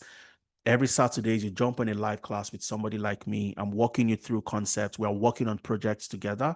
If you have a challenge, you can share your screen, you can ask questions and get real-time feedback. That's the best way to learn your technical skills. If you learn any other way, you will struggle for a very long time, because you can imagine somebody who is a carer trying to learn to be a data engineer or a data analyst on their own. It's going to be a lot of hassle and a lot of struggle. So it's a blended learning approach, and I'll show you what the platform looks like very quickly. So when you learn with us at Tenalytics, you have a live class. Okay. So when you go to your classroom, you have access to your live class every Saturdays, and I'll share the timing depending on where you are. You have a class that is tailored to your time zone. If you're in the US, if you're in the UK, you're in Canada, there's a class tailored to your time zone. Okay. So you see where you can upload, how to tailor your CV. This is where you upload your CV. We work on that CV and then we send them back to you. Okay. But let's go to a live class and see what a live class actually looks like. All right. So I can go to this class, for example. This is an SQL class, SQL, structured query language. I have access to the material. I can see what this class is all about. And every single live class is a project-based class. You work on projects. You don't learn by listening to a presentation. You don't learn by just watching. You actually do the job. And this is a particular project for in the banking industry, fraud detection and prevention using SQL. It's a real life project, a project that existed in the real world, but we changed the name of the company, we changed the data sets, so it is not you can attribute it to any specific organization for data privacy, and you get to work on this problem. Okay, you know about the introduction to the business. They've been having a lot of fraudulent transactions, and your manager has sent you an email talking to you about this problem, okay, and how we can provide a solution to identify where are these transactions coming from, these fraudulent transactions, okay? So this is the case study. And then in class, you'd work together with your facilitator to solve this problem. And when you complete the problem, you upload that into your portfolio so people can see how good you are, what you've done, the problem you've solved, the rationale, the technology, and so on and so forth. And if for any reason you miss a class, you can always come back and watch the recording of that particular session. Okay. So this is where you come back to it. This is a class. You are learning together with a facilitator. You are asking questions. You have the opportunity to stop and say, I don't understand. How did you do this? Can you take it one more time? All right. And that's the beauty of having a live class. Okay. And this is what your typical live class would look like. And you have lifetime access to all these content. You can always come back. You have a capstone project, you have a presentation for your capstone project. You can always come back and you have access to the class recording if you miss the class eventually. All right. Then you have the self-paced. Self-paced is where I'm not in class today. All right. I want to watch my videos, practice on my own any day, anytime, anywhere. So your live classes are on Saturdays. Your self-paced class can be any day. You can decide on a Monday evening, you log into the platform, you go to your dashboard, and you have access to your content, you have access to your material. Okay, so you can simply come here, say you registered for business analysis, for example, click on continue learning, and you have access to watch your videos at your own convenience. Okay, so you're solving problems, you can log in any day, anytime, and you're solving problems on your own. That's the self-paced part of the program. And of course, you want to learn what project initiation and planning is all about. All you have to do is come in here, click on any of the videos, and you get to watch. And at the end of every video, you have a case study to show you how it is done in the real world. So I click on this case study on project initiation, planning, and stakeholder analysis. I can simply see the problem I'm trying to solve, build my templates, and I can learn at the convenience, of my home at any day, anytime, anywhere. And this is what your self-paced platform looks like essentially. All right. So once you've learned from the self-paced platform to the live classes, this is where you start to craft your magnetic profile, your CV, your LinkedIn, your portfolio, having all the right things, like I mentioned earlier. And it's important for you to know this because a lot of people ask this question: credentials, credentials, credentials. Always remember that it is competence over credentials. If you're that person who has been running over certificates, I want to get a certificate in this, that, and that, you are doing it wrong. You are putting the cart before the horse. Competence is what employers are looking for. Employers don't want you for anything else. They want you for your competence. They want you for your competence comprises of your skills, knowing that you can do the job, you have the skills to do the job, and also your experience, showing them that you've done it before and you can do it for them. These are the two things employers want you for, nothing else. So before you start packaging, you have this at the back of your head. I'm not going to focus on all the certifications that everybody talks about and people, the major misconception in landing a job. All right. God did not have any certification to land that job. Ikmat did not have any certification to land that job. Judith had no certification to land that job. All she did was focus on what? Skills and experience, competence to know how to do the job. The skills you learn that in class. Experience is built working on projects and during the internship. Okay. We've seen what a portfolio looks like. That's where this is God's portfolio. You are a data analyst, you are a business analyst, a cybersecurity analyst. You also get to build your own portfolio. Okay. I'll show you a data analyst portfolio, for example. This is Victoria. Victoria Uchemadu, analyst portfolio. You'd see the different projects Victoria has worked on. A hospital ER analysis using Tableau, Redux airline flight analysis using Excel. Any recruiter can come here, click on what Victoria has done, and see what this project is all about. And they can see how good Victoria is building this using Tableau. They can interact with it. If you want to see just data on Q1 or Q2, they can do that and it would respond. It's dynamic. And this is how employers know that you have the experience to do the job for them. Okay. And of course, we've talked about the CV, the LinkedIn, navigating the job market, interview prep sessions, having a job reference, on the job support, the weekly mentorship, and Upwork optimization. Okay. So for your CV, all you have to do in your classroom, you have access to upload your CV. Just go to the classroom, upload your CV. It will be revamped and sent to you. We then show you practically how to tailor that CV because you're not going to use one CV to apply to all the jobs. You'd use one CV to apply to one job. So how do you tailor your CV? That's a session that I took, and I would show you exactly how to tailor your CV going forward. So when you apply to a particular job, you know exactly what to do. So that's me showing you how to take data from a job board, how to start updating, tailoring your CV practically so you know exactly what to do. All right. And of course, you also have your mentorship session. Every Thursday evenings, you have your mentorship session. The most recent one was how to search for jobs. So irrespective of where you are, this session was tailored to those in the US and Canada, using platforms like JobRite, using platforms like eluta.ca, JobBoom, Workopolis, platforms that are not general to every single person.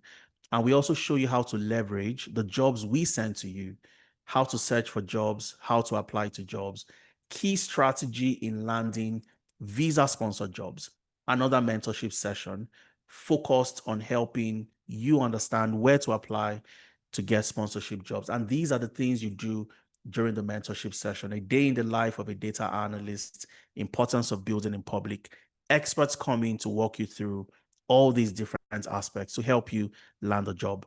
So a typical program at Tenalytics is for 6 months, 6 months learning.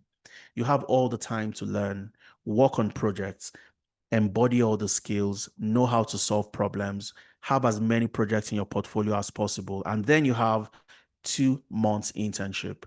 The internship is where you get to work on real world projects and also collaborate together in a team to solve problems collectively. Because in the real world, you don't work in isolation, you work in a cross functional team. So we simulate that environment for you, and you have the opportunity to list Tenalytics and Amdari on your CV, showing the type of work you've completed, the type of problems you've solved. Amdari, for example, is registered both in the UK, operating out of London, and also in Canada, operating out of Alberta. So you can easily showcase that you have UK work experience, Canada work experience as well. All right. And of course, your classes, your live classes are on Saturdays, every Saturday, 11 a.m. to 2 p.m. If you're in the UK, you're in Africa, Europe, similar time zones. And if you're in the US or you're in Canada, your class would begin 10 a.m. to 1 p.m. Mountain Time. Now, for those in other regions like the UK and so on, if you're not available 11 a.m. to 2 p.m., you can join a class for those in the US or Canada, which would be in the evening, your time from 6 p.m. to 9 p.m. So you have that flexibility of choosing, your class based on your schedule and your availability. Every other day outside Saturday, you have your self-paced class. You log into the LMS, you watch your videos, and you practice on your own. And then you're in a WhatsApp group. If you have questions, you can join, ask a question in the group. And typically what happens is your counterparts that even understands that thing a little bit better than you would provide the answer. And then you have a facilitator in that group. You have your class coordinator to also help you solve the problems and so on. All right. So Saturdays are for the live class. Every other day, yeah, the self-paced platform. And of course, you apply and apply like a machine. You tailor every job application and you have quality jobs. We send you jobs to apply to. And we've also seen the mentorship session already, like I highlighted. So in your classroom, you have where you have a block called job offers. And all you have to do is go to where you have job offers. Under job offers, every week we send you jobs to apply to. All right. And these are jobs that we have vetted. The ones in the UK that come with sponsorship, you would see that and you can easily apply to them. And these are the strategies deployed, people that have landed jobs, jobs that came with sponsorship. And these are not jobs from any platform. They're not from LinkedIn. They're not from CV Library. These are jobs from platforms that are paid. Not everybody has access to these platforms, and you would be the first to apply to these type of jobs and just stand the chance of landing one of them because you get your interview prep and all the things you need to land that job. All right. And of course, never forget is the learn, package, and apply model. That's how you land the job. And so many other people. I'm not going to bore you with too many success stories, but this is Amaka. Amaka lives in Saskatchewan in Canada. She was out of work for 6 months. She couldn't land an interview, a single interview. Amaka joined our HR analytics program in July last year. And by January this year, 2025, Amaka got a job as a HR data analyst with Sask Energy in Saskatchewan, Canada. And this was the conversation between Amaka and her class coordinator. Her class coordinator is Priscilla. Hello, Priscilla. Happy New Year. I'm overwhelmed, but with good news. I have 3 job interviews. And what Amaka did was to apply to one of the jobs that we had posted, we had sent to the classroom.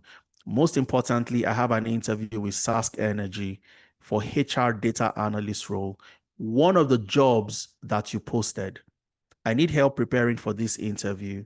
And of course, this was when Amaka got the job. Later in January, she got her offer, and she currently works as a HR data analyst with Sask Energy. It will be beautiful for you to listen to Amaka's story right here. This is Pavel. Pavel is Cameroonian. Pavel lives in the US. Pavel joined our data analytics program and he landed a job. He joined us last year, December, completed his program in December 2024. And by March, about less than 4 months after completing the program, he landed a job as a healthcare data analyst in Tucson, Arizona. Absolutely fantastic. You have Hope. Hope is your typical story of somebody having all the certifications. She had project management certification, but she couldn't land a job in Canada. All right. So what did Hope do? She came to us. She joined our Agile project management program in September 2024. And by December, she got a job as a project analyst with Visman in Waterloo, Ontario, Canada. So she had all the certifications, but just like I mentioned earlier, competence over credentials. The certifications could not even get her interviews. She needed a bit more. All right. And she spoke about all of that. You'd love to listen to Hope's story as well. Oluwadamilare, no experience, currently works as a data analyst with BAM in the UK as a sustainability data analyst. Oyefikayo, who was in finance in Canada, finance, she has an accounting background, but she wanted to leave finance. She joined our full stack data science program. And today, Oyefikayo is a business solutions analyst with a company in Canada. It will be beautiful to also listen to Fikayo. And for you to get all these links, make sure you fill the attendance form so you have access to all of this. You have Sonia.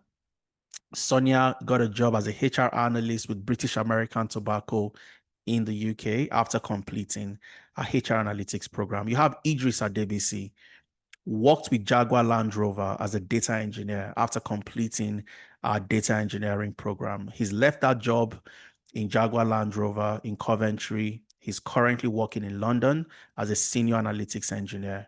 We worked with him all through the process, providing the references and so on. Chika works as a financial analyst. Chika was also a student, couldn't land a job after completing the program. He joined our financial analytics program and then he landed a job as a financial analyst and so many other success stories. You've listened to Ikmat already. Ramat is also on full visa sponsorship with the NHS as a business architect. She worked in customer service in the UK, but today she's a business architect with the NHS, also on full visa sponsorship. Same with Toyin.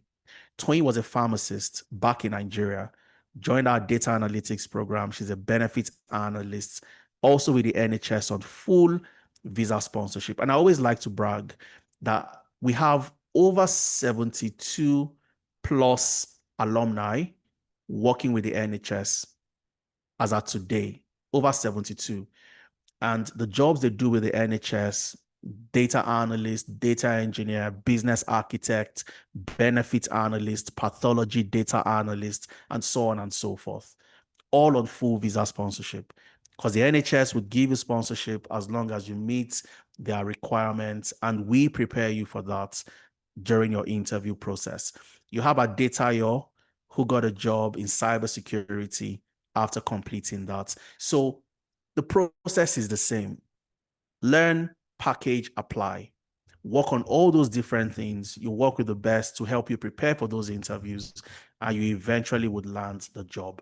So how do you get started? How do you jump into a Tenalytics program? Okay, I'm going to show you how to get started, the specific skills that you need to learn or you will learn in individual programs. And then what does it take to get started? And then we have a Q&A, questions and answers, and then we call it a day. All right. So what specific skills, if you want to get a job like Gad, who joined data engineering, what do you need to learn? If you want to get a job like Ramat, who is on sponsorship with the NHS as a business architect, what did she learn in business analysis? What did Ikmat learn in data analytics to land a job as an information analyst with the NHS, and so on and so forth? As a HR data analyst, what would you learn in HR analytics? So I'm going to walk you through that very quickly, and then we'll have our Q&A, and we call it a day. All right. Just before I go into that, I want you to type into the charts, okay, just to get a pulse of where we are. If you're having a good time, you're learning something, just type in a yes into the chat. Type a yes into the chat.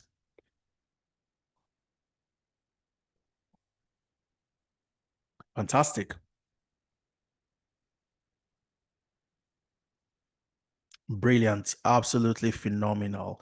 Okay, so we have roughly about 15 to 20 minutes to go.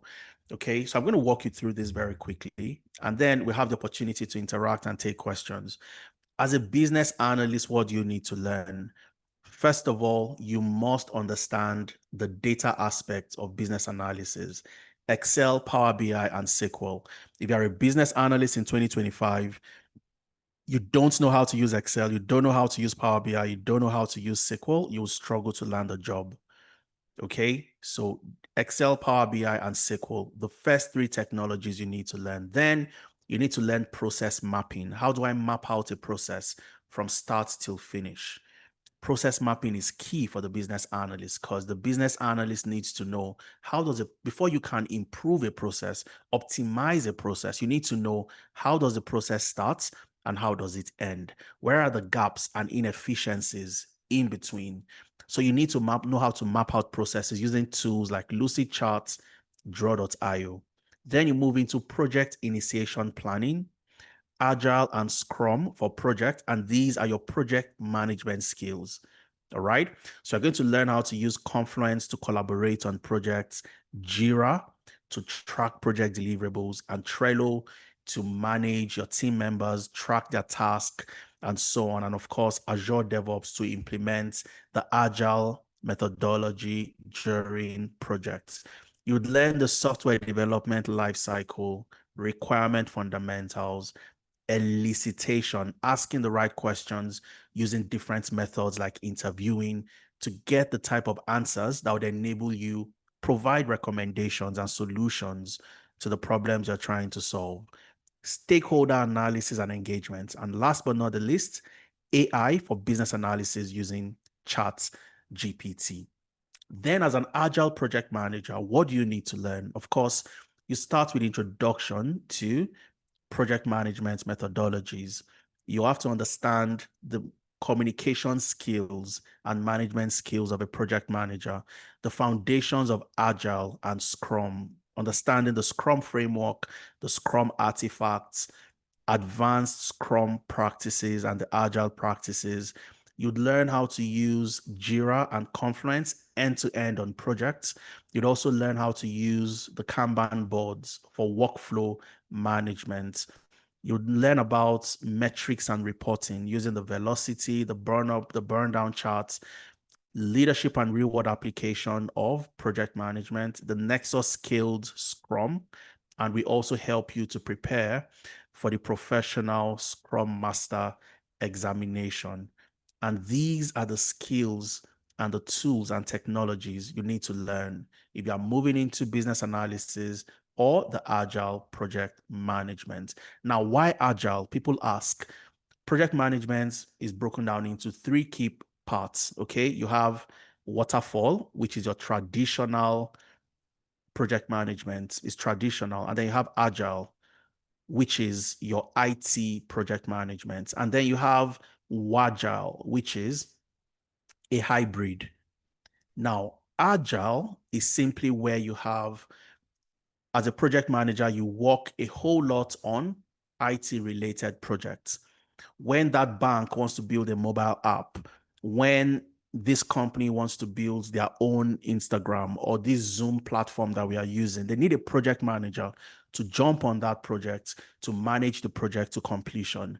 And that's where Agile comes in. And Agile is more suited to the tech ecosystem because it is adaptive. It is not like the traditional project management. Waterfall is where it is predictive. You need to know everything you need for a project. If you want to build a road or you want to construct a building, you need to know the number of bags of cement. You need to know the number of resources in terms of people that would be on that project, the budget, and all of that. So you predict everything. Okay, it is predictive. However, if I want to build the next Instagram or the next WhatsApp, I don't need to know everything that platform needs to have before I start building. I can break the project into sprints. I start with the first sprint. I want to build a new WhatsApp. What's the most important feature I need to have when building that WhatsApp platform? I need to have the possibility, the feature to send messages, send images, and send videos. I'm going to start with that. I'll build it and I'll send it to my users. My users would use the platform and give me feedback. As they give me feedback, I'll use that to make the platform a lot better. And then I move to sprint two. After sending videos, pictures, and sending messages, what next do I need on WhatsApp? Oh, you need to share your screen. You need to be able to do phone calls and video calls. And then we jump on that and build that and integrate into the platform. That's why Agile is more adopted within the IT space, the technology ecosystem, and the demand for the Agile project managers are also very, very high. Okay. So when anybody asks, why would you go for Agile project management? That's simply the reason. You want to get a job in an ecosystem, an industry that have very high demand for that particular role compared to your traditional project manager who adopts the waterfall methodology. Okay. Now, for you to get a job as a data engineer, just like God, you need to have certain set of skills. You need to understand what data engineering is all about. You need to know SQL, structured query language, the language to interact with databases, the language to build data warehouses, and so on. Then you need to understand Python. Python is the language you would use to build your pipelines. I showed you that earlier. So you want to get data from different sources, funnel that data into a data warehouse. You build your ETL pipelines using Python. You'd write those codes to build the pipelines. You'd learn Linux for your bash scripting. You'd learn how to get data from different sources, from databases, APIs, script the web. You'd learn how to use Apache Spark and Apache Airflow for your data orchestration, your data scheduling, and also your data pipeline automation. You'd learn cloud engineering using GCP, Google Cloud Platform, and Microsoft Azure.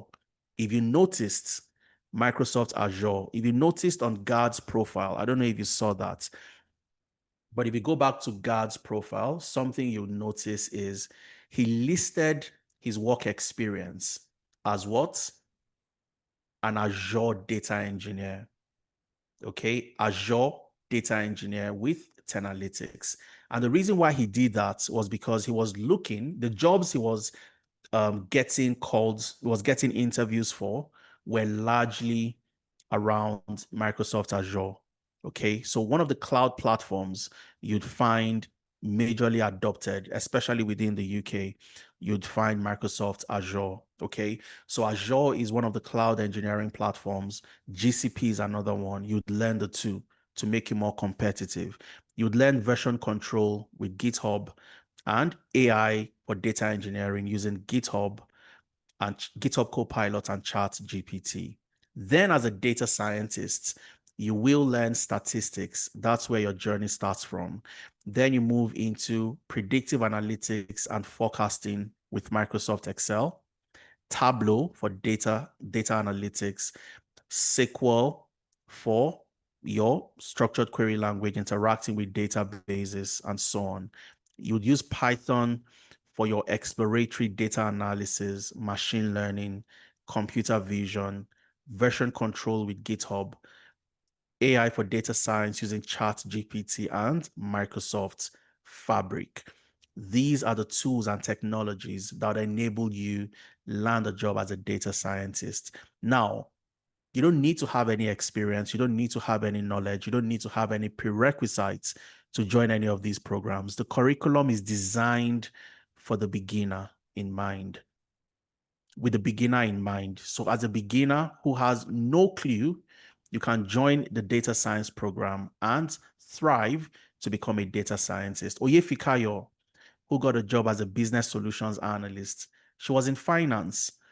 She joined data science. And the reason why she joined data science was because as a data scientist, you can do the job of a data scientist and also the job of a data analyst at the same time. So she joined data science because of that. All right. And she was able to land the job, but she had no experience, no background. So it's designed with the beginner in mind. All right. And that takes us to the data analyst. As a data analyst, you must understand problem solving. That's the first thing you start with. Microsoft Excel, SQL, structured query language, Power BI, Tableau, data storytelling, AI for data analytics using ChatGPT and Microsoft's Fabric. And those are the technologies you need to learn. And of course, the classes, like I mentioned earlier, are designed irrespective of where you are. You have a class that fits your time zone. If you're in the UK, you're in West Africa, you're in Africa, you're in Europe, 11 a.m. to 2 p.m. on Saturdays, you have your live class. For those in the US, Canada, 10 a.m. to 1 p.m. Mountain Time. So in Eastern Time, this is 12 noon Eastern Time. Okay, if you're in Ontario as well, it's 12 noon Ontario time. So you have classes that are tailored to your time zone. So you don't have to join classes at odd hours. 6 months learning, 2 months internship, all right, across all the programs. Then you have the financial analytics program and the HR analytics program. And of course, as a financial analyst, you are simply a data analyst with a focus on financial records and financial data. Okay, so you learn all the data skills. You learn problem solving, Excel, Power BI, and SQL. Then you go into the core areas of finance, accounting fundamentals, financial analysis, financial modeling, valuation, sensitivity and scenario analysis, and AI for financial analytics using Charts GPT. And as a HR analyst, you are also a data analyst that focuses on people data and HR data. So you learn all your core data skills, problem solving, Excel, Power BI, SQL. And what this means essentially is I can apply to a multitude of different other roles because I have data related skills. The only difference is as a data analyst, I'm going to work on different types of data. I would work on customer data. I would work on research data. I would work on sales data. But as a HR analyst, my focus is on people data, HR data. Okay, so the HR analyst is more specialized to a specific function compared to the data analyst. And these are also career paths where you don't need to have a prerequisite to join any of these programs. All the things you need to learn, you learn them in class for 6 months, and then you have your internship for another 2 months. So you learn HR analytics and performance evaluation, HR metrics and life cycle, analysis and dashboarding, collaboration and report automation, building your case and creating action, and finally, AI for HR analytics using charts GPT. The timeline is the same. The structure of the classes are the same. Yeah, in the UK, 11 a.m. to 2 p.m. on Saturdays. If you're in the US, Canada, 10 a.m. to 1 p.m. Mountain Time. Every other day, you're on the LMS watching your videos, practicing at your own convenience. And finally, last but not the least, cybersecurity. And the cybersecurity program is broken into three specializations: GRC, governance, risk and compliance; ethical hacking. You can also call this ethical hacking, can also be called penetration testing. So as a penetration tester and so on. And finally, you have SOC, Security Operations Center Analyst. These are the three specializations under the cybersecurity program. All right. So you can select any of these specializations when you're moving into your internship. But the curriculum itself is focused on equipping you with all the skills across the cybersecurity value chain. And then during your internship, you specialize by working on problems and solving key related problems across these three major areas. So you get to learn cybersecurity roles and technologies. So very early, you know the different roles, the different technologies, the different tools, and you easily make up your mind on where you want to go at the end of the day.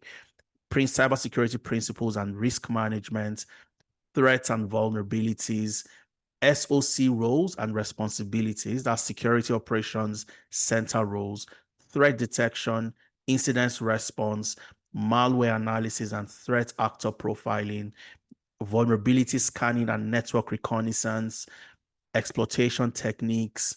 You would learn about GRC, the different frameworks, the industry standards, compliance audits, and security awareness reporting. And these are the different key learning areas. And you'd learn how to use different technologies, Wireshark to track your network and so on, VMware for setting up your virtual network and so on and so forth. You learn Kali Linux, Splunk, and Nmap, and so many other technologies. And of course, the timeline, like I mentioned, the structure of the classes are pretty much the same: 6 months learning, 2 months internship. Okay, so how can I start today? That's the big question. How do I start today? Okay. I was going to play this video, but because of time, I'm not sure I'll play the video anymore. I'll just go straight to the next cohort starting on the 7th of June. But if you want me to play the video, just type play the video. I want to listen to Judith. Okay, I'm just going to play about 3 videos or thereabouts. You listen to Judith and you get to hear Judith experience. Okay, Peter says, play it, please play. Okay, all right. So I'm just going to play. It's a full interview, but I won't play the full interview. I'll play just about 2.5 minutes to 3 minutes of the interview. And I would implore everyone to listen to Judith and how Judith was able to move from a carer to becoming a business analyst. Okay, so let's do that. And then the next cohort starting on the 7th of June.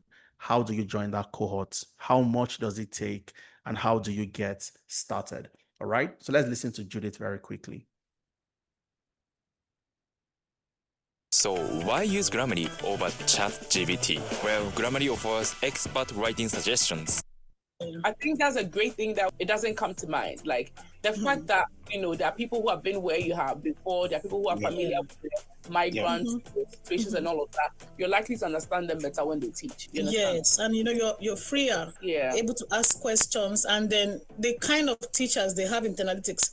This is not because you invited me. I'll say it anywhere. Even on my page, people ask me questions. The kind of teachers we have in Tenalytics, you can ask them. They will explain over. They're not tired of explaining. In fact, I used to tell. I know Mr. Adesa. He can talk for 2 hours. I know him. I tell Sheun that taught me the business analytics. I tell him that don't you get tired of answering questions, because he will tell you ask, and then this our wonderful lecturer ISOSA God.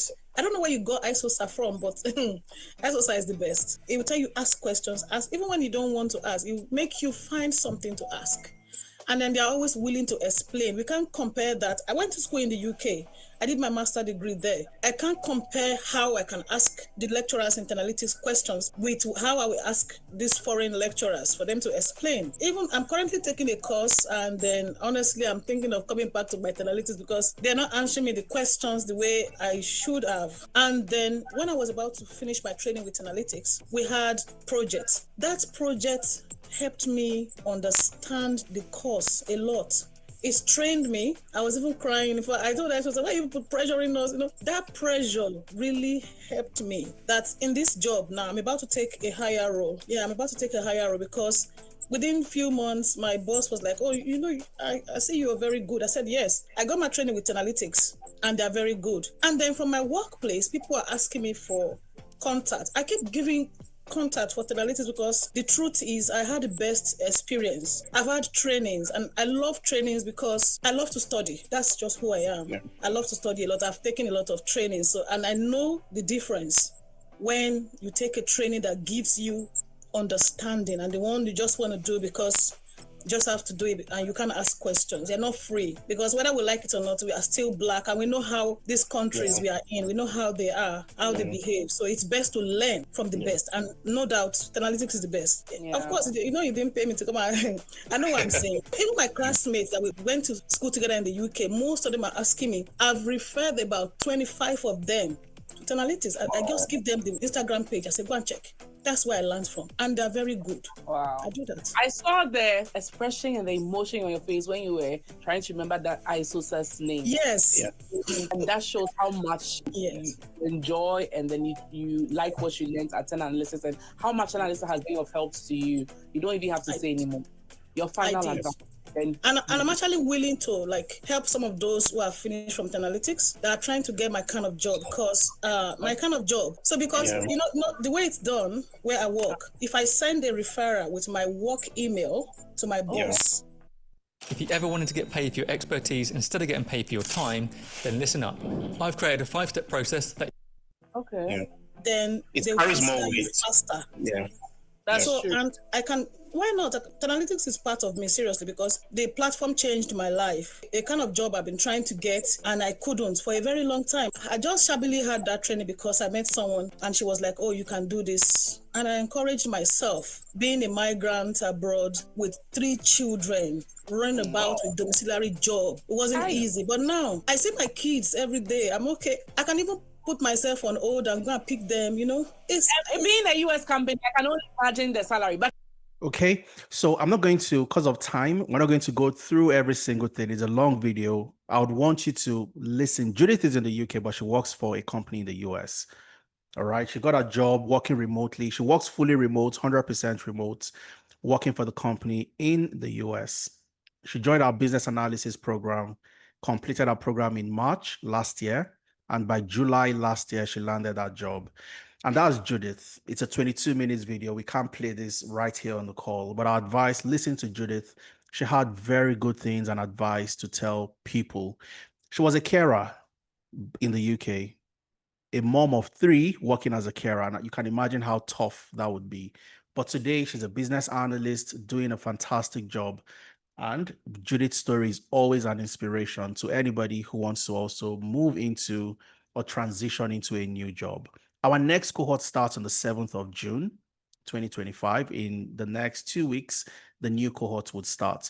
So we've always, right from the beginning of May, we had a discount available for those who would love to join. Okay. And I have 2 amazing bonuses or discounts for everyone starting on the 7th of June, 2025. All right. So if you want to join any of the programs from business analysis to data analytics to cybersecurity, financial analytics, any of the programs, rather than paying £900, which is the full amount to join any of these programs, you get a 20% discount and you get to pay just $750. And this can also be broken down into 5 installments. $150 per month for 5 months for you to be in any of the programs. So all you have to do, for those interested in getting started, you want to start your journey, $150 to get started.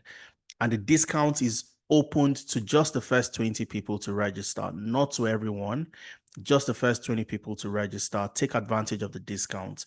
And of course, we're going to take Q&A before we wrap up. And I'll show you how to also go ahead. If you want to get started, how do I start? How do I register? How do I make my first installments to get started? All right. Now, that's the first bonus I have. And the second bonus to anyone registering from this session today that has stayed with me for the next 2 hours, you have another amazing bonus to get free access into the Amdari Vault. Now, what's Vault? Vault is a platform with over 250 guided projects. Okay, so remember that tailor who has mannequins with so many dresses that they've built. Project Vault allows you to work on over 250 projects. So you have more proof and more evidence that you can do the job by putting those projects into your portfolio.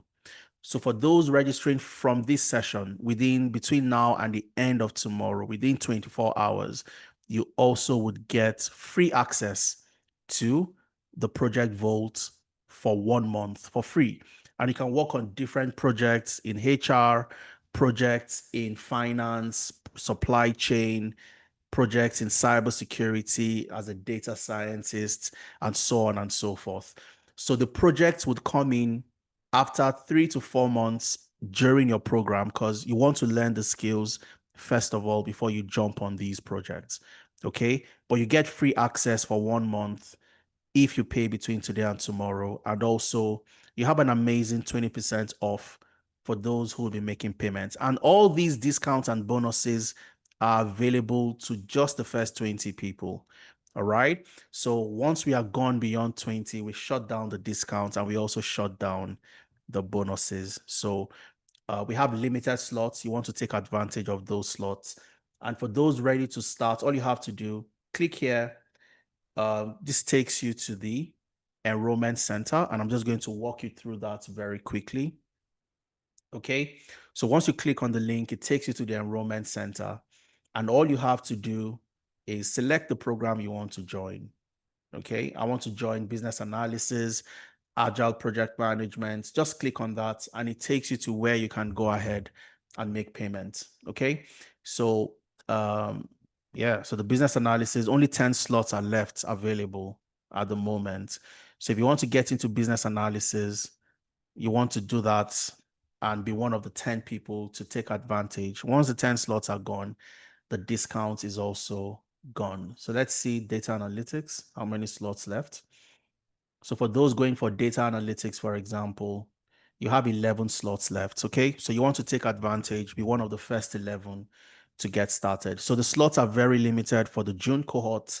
You want to take advantage. So if I want to make payments, I can pay in any currency. I can pay in pounds, I can pay in US dollars, and so on and so forth. Okay, so let's take, for example, I want to pay in US dollars. All I need to do is change that from here. If I want to pay in Naira, I want to pay in Ghanaian cedi, I want to pay in South Africa Rand, I can do that by just simply changing the currency right here. I can select Naira and I'll see the Naira equivalent of the amount to pay. Okay. But say I want to make payments in pounds, GBP, British pounds, and I can go ahead 5 installments, 4 installments, depending on your preferred payment method. Okay. So I can choose 5 installment, for example, and I click on secure your seat. So which means I'll make my first payment today. My next payment comes in June, the next in July, August, and by September, I'd have completed making my payments. So click on proceed, and this takes you to where you enter your full name, you enter your email, enter your phone number, and click on proceed. You confirm that your email is correct, looks good, and then you enter your payment details, and you get to complete your payments. The moment you complete payments, what happens? You get an automatic confirmation into the email you've provided, and you are also redirected to a registration form to complete that registration. Okay, the registration form is going to look like this, and this is where For those of you that have commitments in June, you want to take advantage of the discounts, but you're not available in June, you'll be available in July. What happens? You can register and defer your program to start in July. We have another cohort starting in July. The only difference is once all these slots are gone, the discount is also gone. So the discount is not available in July. So I want to make payments, secure my discount, but I want to start in July, not in June. All I need to do while filling the form, once you've secured your first installment, you can go ahead, fill this form, click on next, select your type of payment. Was it full payment or initial? You select all of this, terms and conditions, and I'm just simply going to show you how to go about indicating when you want to start. Okay, enter all your details, gender, male, female. Next. You want to reach out to any of my colleagues. You have that on my slide. You have it on our website. You also have it here. Okay, you can call us on any of these numbers. Send us emails, enquiries at Tenalytics, admission at Tenalytics, or you can send us a WhatsApp message. Click on next. How did you make payments? When did you make payments? You select all of that. Next. Next. When do you want to start? What program are you registering for? So for some of you, you are thinking, oh, I'd like to go for business analysis. For somebody like Judith wasn't so sure the program to register for. So she joined. When filling the form, Judith selected, I need to speak to a professional. So you can take advantage of the discounts, and you're not sure of the program to register for because you're contemplating between business analysis and agile project management, for example. All you need to do, you're not sure, select I need to speak to a professional, and somebody would set up a clarity session for you, listen to your questions, ask you questions, and help you decide on the program to register for. Okay, so you click on next, and this is where you select when you want to start. The next cohort starts on the 7th of June. And after that, you have another cohort on the 5th of July. Okay, so the discount is applicable to these two cohorts. And you can either start on the 7th of June or the 5th of July. All you have to do, secure your first installment, fill all the details. And once you submit this form, we will make that arrangement for you to start at the cohort you've selected that you would love to start. Okay, so I'm going to take questions. I'll give it a pause at this moment and I'll take questions. Remember, the discount is only available for the first 20 people to register. It's not open-ended. And as soon as all the slots are gone, we shut down the discount for the rest of the cohorts. Okay, so let's take questions. I'll first of all go through the charts and then I'll check if you have questions around for those who want to unmute themselves. David is saying, I joined the meeting midway. I'm not sure database administrator was mentioned. So that's a very good question, David. Now, one of the mistakes people make is assume that because I've learned data analytics, okay, because I've learned data analytics, I can only apply to jobs as a data analyst. But that's a very wrong premise. As a data analyst, I can work as a database administrator. I can work as a sales analyst. I can work as a business intelligence analyst and so many other roles. In fact, this is one of the things we show you how to when you're applying to jobs. Okay. So if I take you back to the classroom, under the mentorship session that happened on how to search for jobs, if you go to the slide on how to search for jobs, all right, one of the things you would see is the different job roles. And I hope you can see my screen properly. Let me maximize this a bit. So under data analytics, I can apply to jobs as a data analyst, business intelligence analyst, marketing analyst, database analyst / administrators. All right. So we show you the different job roles that can exist beyond just that data analyst role. So if you are searching for just data analyst, you are doing yourself a disservice because there are so many other jobs you can apply to. All right. We had somebody who got a job as a pathology data analyst, pathology data analyst with the NHS, and he completed our data analytics program. All right. Same for data engineering. Gard completed data engineering, but he didn't get a job as a data engineer. He got a job as an ETL developer, data warehouse and ETL developer. That was the job Gard got with the NHS. Okay. As a cybersecurity professional, you can get a job as a penetration tester, as a GRC, governance, risk, and compliance analyst, as a SOC analyst, security operations center analyst, as a network security engineer. As an agile project manager, you can get a job as a scrum master, as a PMO analyst, as an agile coach, and so on and so forth. Okay. So these are the things we show you how to do, not just to apply to one specific type of job. And I hope that explains the question. Can I explain all the programs? That will take another 1 hour plus, Ursula, for us to go through explaining everything. But I'm going to take this question on the difference between data science and data analytics, because it's a question that is one of the frequently asked questions. Let me look for a blank page and explain this very quickly. Now, in the data analytics value chain, you have 4 different types of analytics.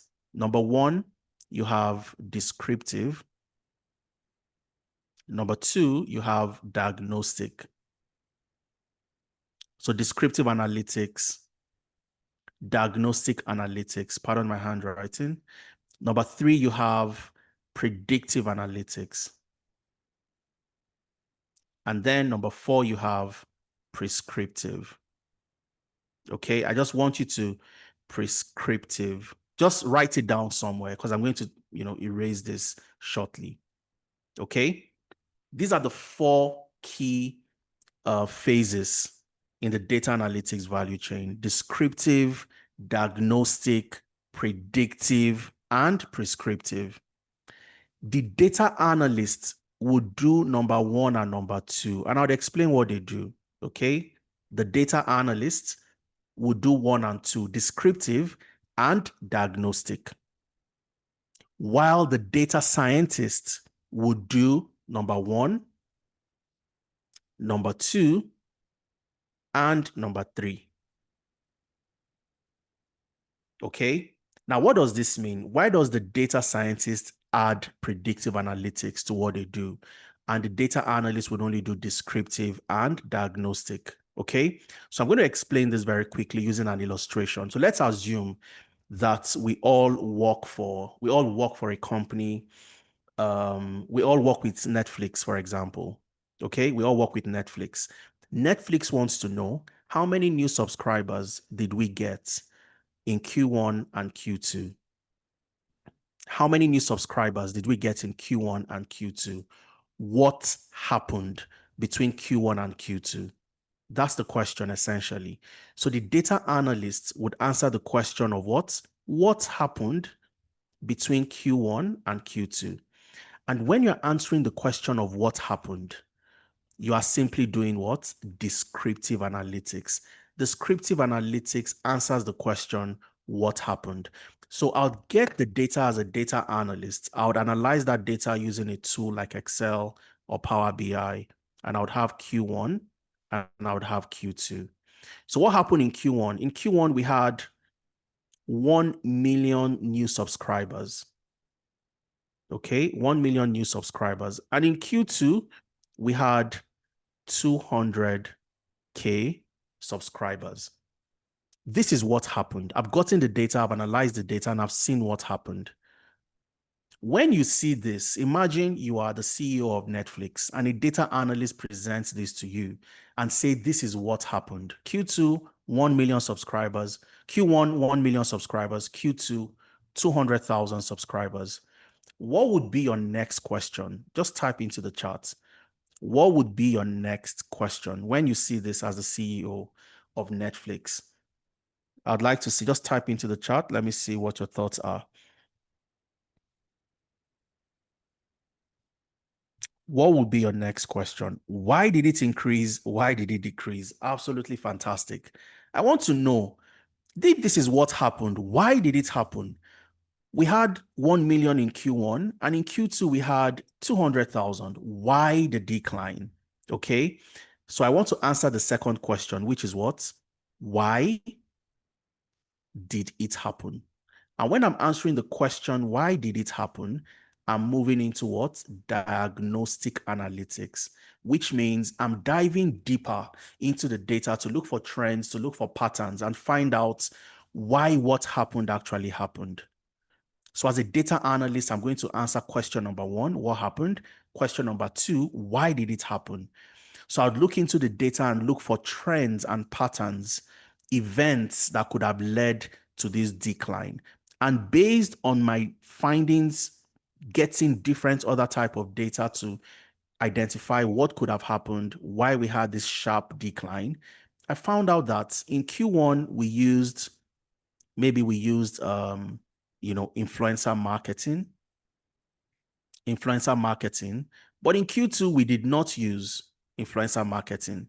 So every company wants to know, why did we have a good performance?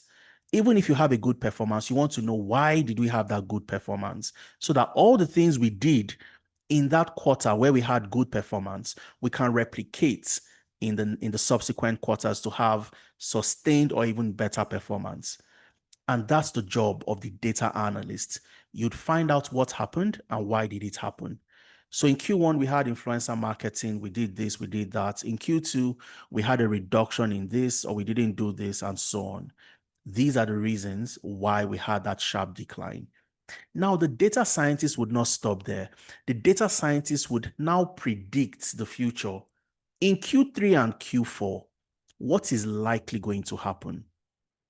So if in Q1 this happened, in Q2 this happened, based on X, Y, and Z, what will happen? And when you answer the question, what will happen, you are moving into what? Predictive analytics. And for you to predict the future, something that has not happened yet, you want to predict what will happen, you must have understanding of statistical modeling, and this is where your understanding of statistics comes in, your machine learning comes in, statistical modeling, machine learning, and so on and so forth. And this is what the data scientists would do.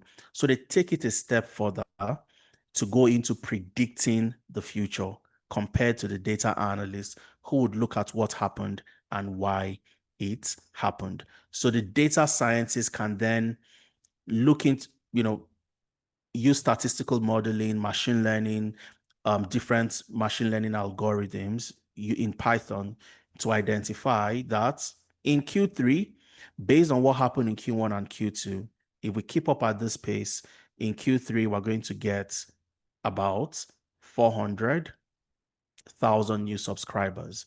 And in Q4, we're going to get 600 new subscribers. So the data scientist predicts the future.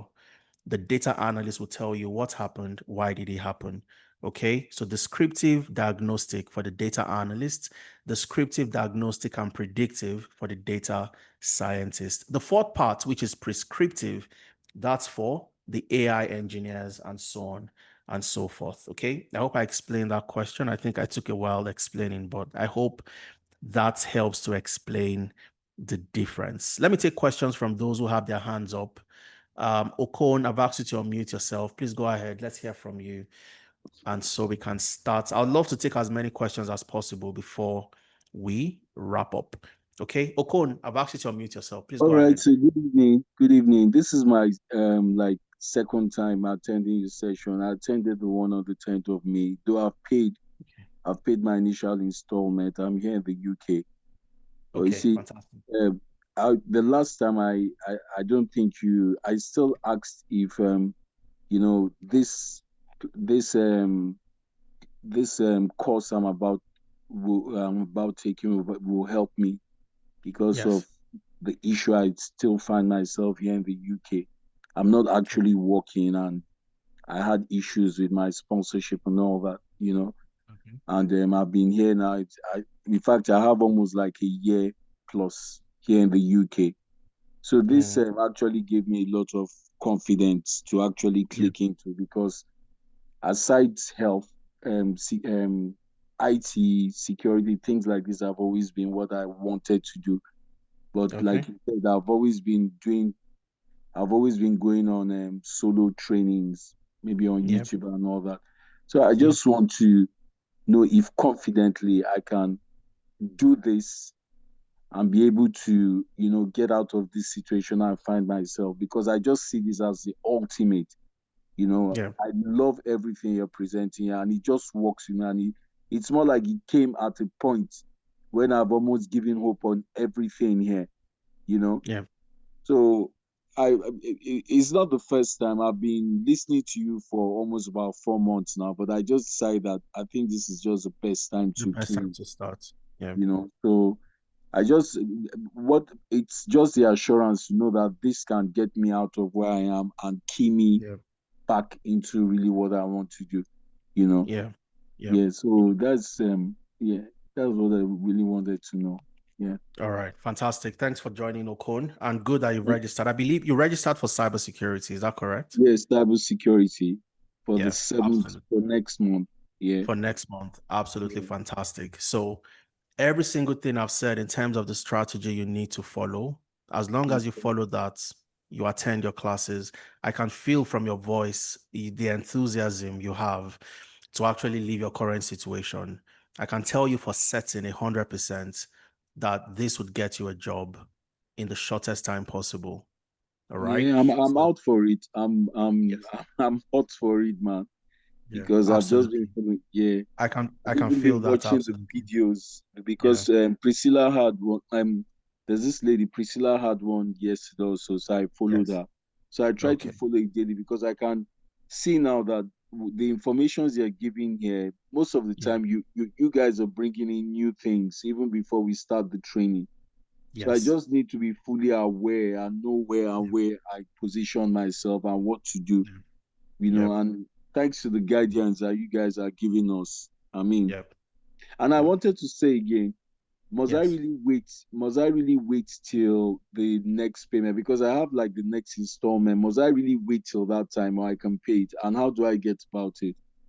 No, you can. You can pay anytime. I'll show you how to do that. But before I do that, when you were speaking, I remembered this gentleman, and luckily I still have him on my slides. I haven't taken him out yet. And I want to Okay. talk about his story a little bit. His name is Olamide. Olamide came to us sometime last year. Okay. He was out of work for over 6 months. All right. He was in a session like this, and then he joined a clarity session, and he really needed a job. He's been in the UK, he's worked in the UK, but he lost his job. And he couldn't get any interviews. Okay. And one of the things that I saw when I looked at Olamide's CV was the fact that Olamide had done business analysis here and there, but he had zero Excel, zero Power BI, and zero SQL. And like Okay. I mentioned earlier, if you're a business analyst and you don't have these skills, you can't land a job. So we could see very clearly the reason why Olamide had been struggling. So he joined us, and today Olamide got a job. He got his first interview, I think um, about 2 months into the program. Okay. And this is he sent me this message last year, November. So that's quite a while now. Hi Adeza, how are you doing? I got a business data analyst role on Friday. Thanks for your support this past few months, and so on and so forth. And of course, he sent me this message again in December, compliments of the season, wishing you a fruitful and fulfilling 2024. Thank you for being a helping hand for me this year. The reason why it clicked when you mentioned your own journey and your own story was Olamide was at the same point at that time too. 6 months, couldn't get a job, couldn't get an interview.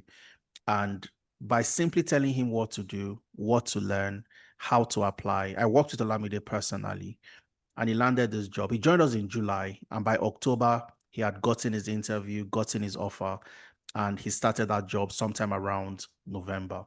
Okay, so you're in very good hands, Okon. Thank you so much. Thank you so much. Absolutely. So I'm here to I'm actually excited to see how it gets started.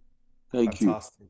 All Brilliant. right. Thanks for joining Yeah. us today, Okon. Yeah. Yeah. So, yeah, if you want to make payments ahead of time, all you have to do is once you've joined any of the groups, maybe in the WhatsApp group in the classroom, just send a message to your facilitator or send a message to your class coordinator and they would help you out. Or better still, you can simply just send an email to, I'll give you the email right now. Send an email to finance@tenalytics.io. Anything financial related. I want to make extra payments. I want to reschedule my payment plan. Anything at all, send to finance@tenalytics.io. And it'll tell you exactly how to go ahead and make payments, subsequent payments, and so on and so forth. Okay. Um, Somebody's asking, Michael is asking, is it true that Tenalytics provides recommendation letters for global talent? Absolutely.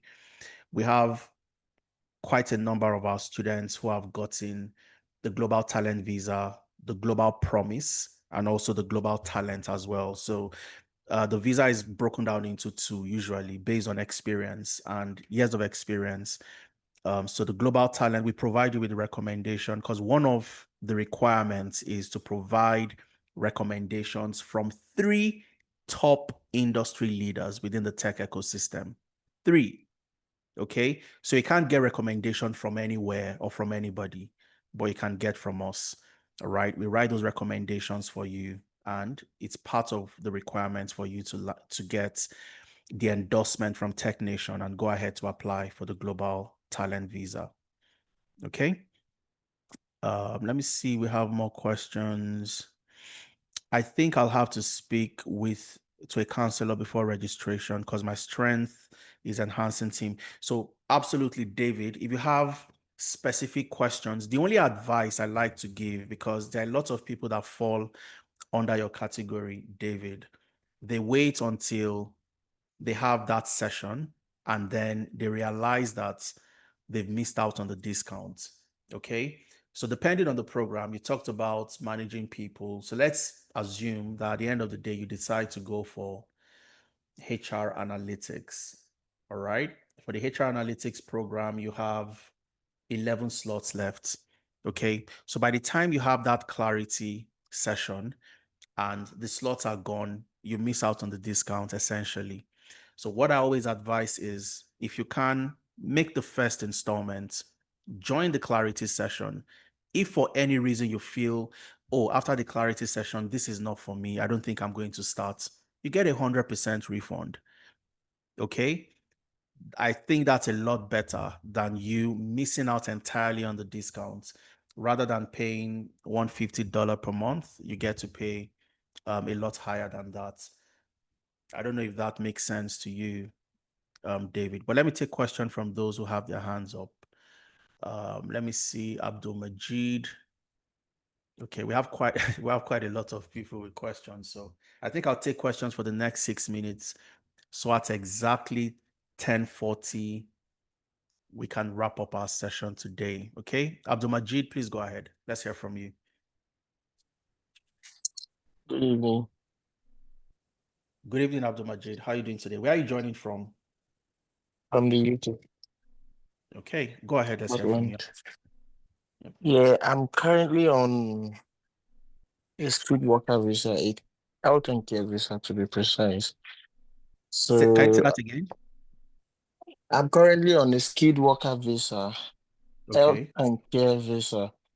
okay, Got my master's in University of West Scotland. okay, Studied MBA, and I want to diverse into the IT and business analysis to be precise. okay. And I want to know the feasibility of, is it very easy to transfer into the step from the health and care visa while you're on the health and care visa? Because Is it I've not, very easy? is it, I don't, is it feasible? Feasible. Okay. That's what I'm going to have. Okay. And because I'm planning on starting by July. Yep. I'm planning to start by July. I don't have any experience, to be honest, because I've never worked under any organization before. Okay. Yeah. Okay. So back then in Nigeria, I have my own business I run. So Okay. I've never worked in any admin or whatever before. And since Okay. I got to the UK, I've been into care, to be honest. Okay. All right. So absolutely. The answer is yes. The direct answer to that is yes. You can switch from your health and care visa to a skilled worker visa.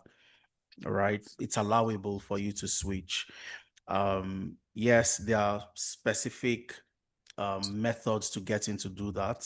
And these are the part of the things which show you how to do. We have quite a number of people that have done this. If I can take you to, I think at the beginning of the slides, Mary actually did that, working with NatWest. Mary was also on the health and care visa, but today she's on the business data analyst role with NatWest, also on the skilled worker visa. I'm just trying to get to Mary very quickly. Now, one of the things that would come up is you landing a job and the organization willing to give you sponsorship, because you don't want to Yeah. have a time, you don't want to have a lag between your current sponsorship and the new sponsorship. And the new one, yeah. Exactly. So these are the conversations you'd have with the hiring manager at the point where you want to make that, switch. Because typically organizations would have 3 months probation, 6 months probation. So what happens within that period? Would you be out of sponsorship, or would the next organization give you sponsorship immediately so you don't um That's absolutely my fear. That's why I'm exactly. just, So yeah. that's exactly what Mary had to do. So like I said, it's a full session where we prep you on what to say, what to do, and how to ensure that NatWest gave Mary her sponsorship immediately. So there was no gap in between. So she was simply just transferring her sponsorship from her health and care. There was no lag in between. She didn't have to start all over. She was already on about, I think, 2 years into her health and care visa. And all she had to do was move that into the new pathway. So you don't have to start all the way from the beginning when you move or change employers eventually. I don't know if that makes sense.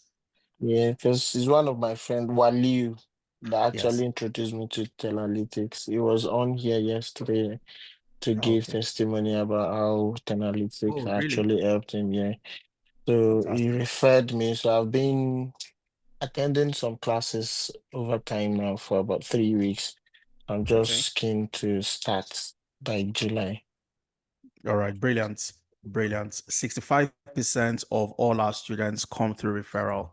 If you listen Yeah. to Judith, she mentioned it. Your friend who's also gotten a job advised you to He, do he this and lives in also get. Canada anyways. He lives in Canada. Okay, Yeah, fantastic. Waliu Oluwakomiyo. Okay, that's brilliant. So my advice is to get started as soon as you can and start working that process to making the transition. But the answer is yes, you can definitely do that. And a lot of people have done it already. Okay. Yeah, so I'm planning to start by July anyways because I'm a bit occupied for the June. So, Okay. and I want to be serious so I can create time for every session as well. That's perfectly fine. A nice journey in the Tenalytics family as well. Absolutely. You're welcome on board. Good to have you on board, Abdul Thank Majid. thank you so much. All right. Okay. Uh, Pretty Damn Cell is saying, I want to make payments in installment for business analysis, but I want to start with the August cohorts, and I'm currently rounding off my master's in the UK, but I don't have any knowledge in tech, even though I'm self-learning. Like I said earlier, the curriculum is designed with the beginner in mind. You don't need to have any experience. Judith had zero experience. All the people I've shown you today had zero knowledge, zero experience. And even myself, I love to use myself as a case in point. I studied industrial chemistry and I've worked as a data analyst, data scientist. I've worked as a management information systems analyst. All you have to do, the process is very simple, like I shared. Learn the skills, work on projects, build a portfolio, showcase to employers that you can get the job done, and have somebody to prepare you for interviews. Like the question Abdul Majid asked, we have a session on that. We have an interview prep. We sit down and we show you what to do, how to respond to questions, and how to request for what you want and what you think you need to get in order to make that switch eventually. Okay, and there's so many instances like that. Even negotiation of salary. Before this session today, I was on a call with one of our participants, and the conversation was around, I have an offer. He's in the US. I have an offer. This is what they're giving me, and I think I can get more. So we've sent a response to the hiring manager by simply looking at what the range is. So we did the analysis together over the call, and this is how you should go ahead and request that you'd like the offer to be improved. And these are the type of things you also get working with a mentor, working with somebody to hold your hands, essentially. Adeza, can you give sponsorship letter? No, we don't. We can't give sponsorship letter. We don't have the license to sponsor you. We do give recommendations for the Global Talent Visa. We do give recommendations. Okay. All right. So we can't take all the questions over the call. What I'll advise you to do is simple. Okay. Make your first installment. Join the clarity session if you have questions. If you are sure of the program you want to join, all you have to do, make the payments, register, and on the 7th of June or 5th of July, depending on when you've selected, we will get started with you. Okay. And I look forward to working with every single one of you. Tolopa is saying is a recommendation letter. Yes, I think I answered that earlier. We do write recommendation for the Global Talent Visa. Okay.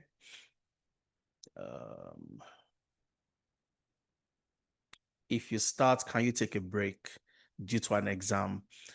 If you start and you have an extenuating circumstance, a circumstance beyond your own, you can't be beyond your own control. Yes, you can take a break, but you can't take a break because I feel like sleeping. Okay, you can take a break because you have an extenuating circumstance, and we look at that. Some people fall sick in between.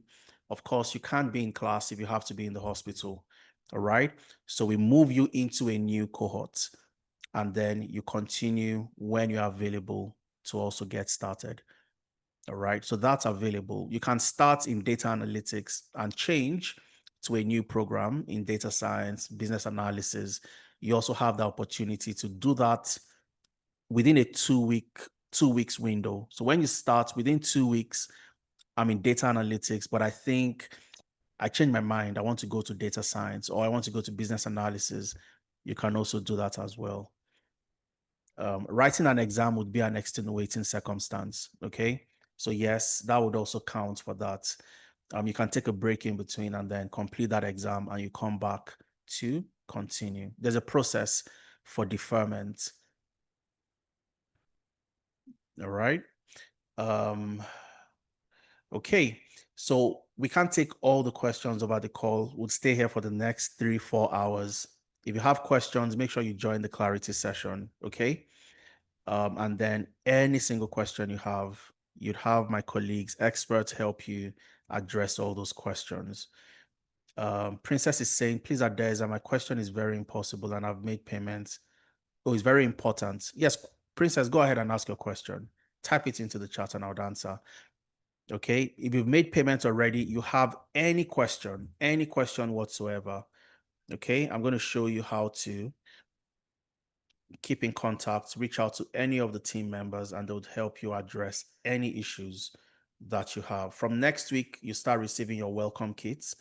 Your welcome kit contains your lesson plan, contains all the tools and technologies you need to download. You don't need to go pay for any tool. We make that available. You download, we show you how to download, show you how to get access to those tools, and then you get started. Okay. So you get that from next week, and you also get added to your different groups, your different classes from a week before the program starts. Okay. Princess, I haven't still seen your question yet. Okay, but let me show you how to reach out to any of my colleagues, any one of us, in case you have a question. Okay. Once you send a message, you call any of these numbers. Okay. Send an email to enquiries, admission at Tenalytics. You can call Shay, call Lydia, call Sheil, send us a WhatsApp, or even when you go to the enrollment center, you have a button right at the top that says chat with us. Okay, chat with Tenalytics, and you have access to chat with any of my colleagues by just clicking on this, and you also get your questions answered. You are also in the WhatsApp groups, WhatsApp communities. If you are still in the community, you have a question, just reach out to one of the admins in that community, and they would help you answer any of the questions. All right. Okay, so Princess, I'd advise, I'm going to send you my own personal email. So send me an email right after this session, and I would set up a session with you. I just sent you a direct message. Check your direct message, Princess. I sent you my email. Since your question is too long to be typed in the chat, I would answer that question. If I need to jump on a call with you, I'll do that to address it. Okay, thank you very much, everyone. Thanks for spending time with me on a Saturday afternoon or evening, depending on where you are. All right. If you've had an amazing time today, type in a yes, yes, yes into the chat. And thanks for spending the last 2 hours plus on a Saturday. And I hope you had an amazing time. Okay, Benjamin says yes, Chika. Thank you so much. Okay, Uzo is saying, can I ask you a question? Like I said, just send any message to any of the emails, the phone numbers, and you have people that are there. The reason why they are there is to solve your problems for you or answer your questions. Okay, God bless you too, Emilian. Thank you very much. Have an amazing time until we meet in another session. Remember, all these countries simply want people who have the skills to take up jobs that are currently in demand. They don't have enough resources and capacity to fill those jobs. If you have those skills, you'll be in high demand. You won't struggle to land a job like Judith, like Gad, like Ikmat, and so many other professionals who have done it before. All right. Have an amazing time and enjoy the rest of your weekend. Cheers, everyone. And I look forward to seeing you in class.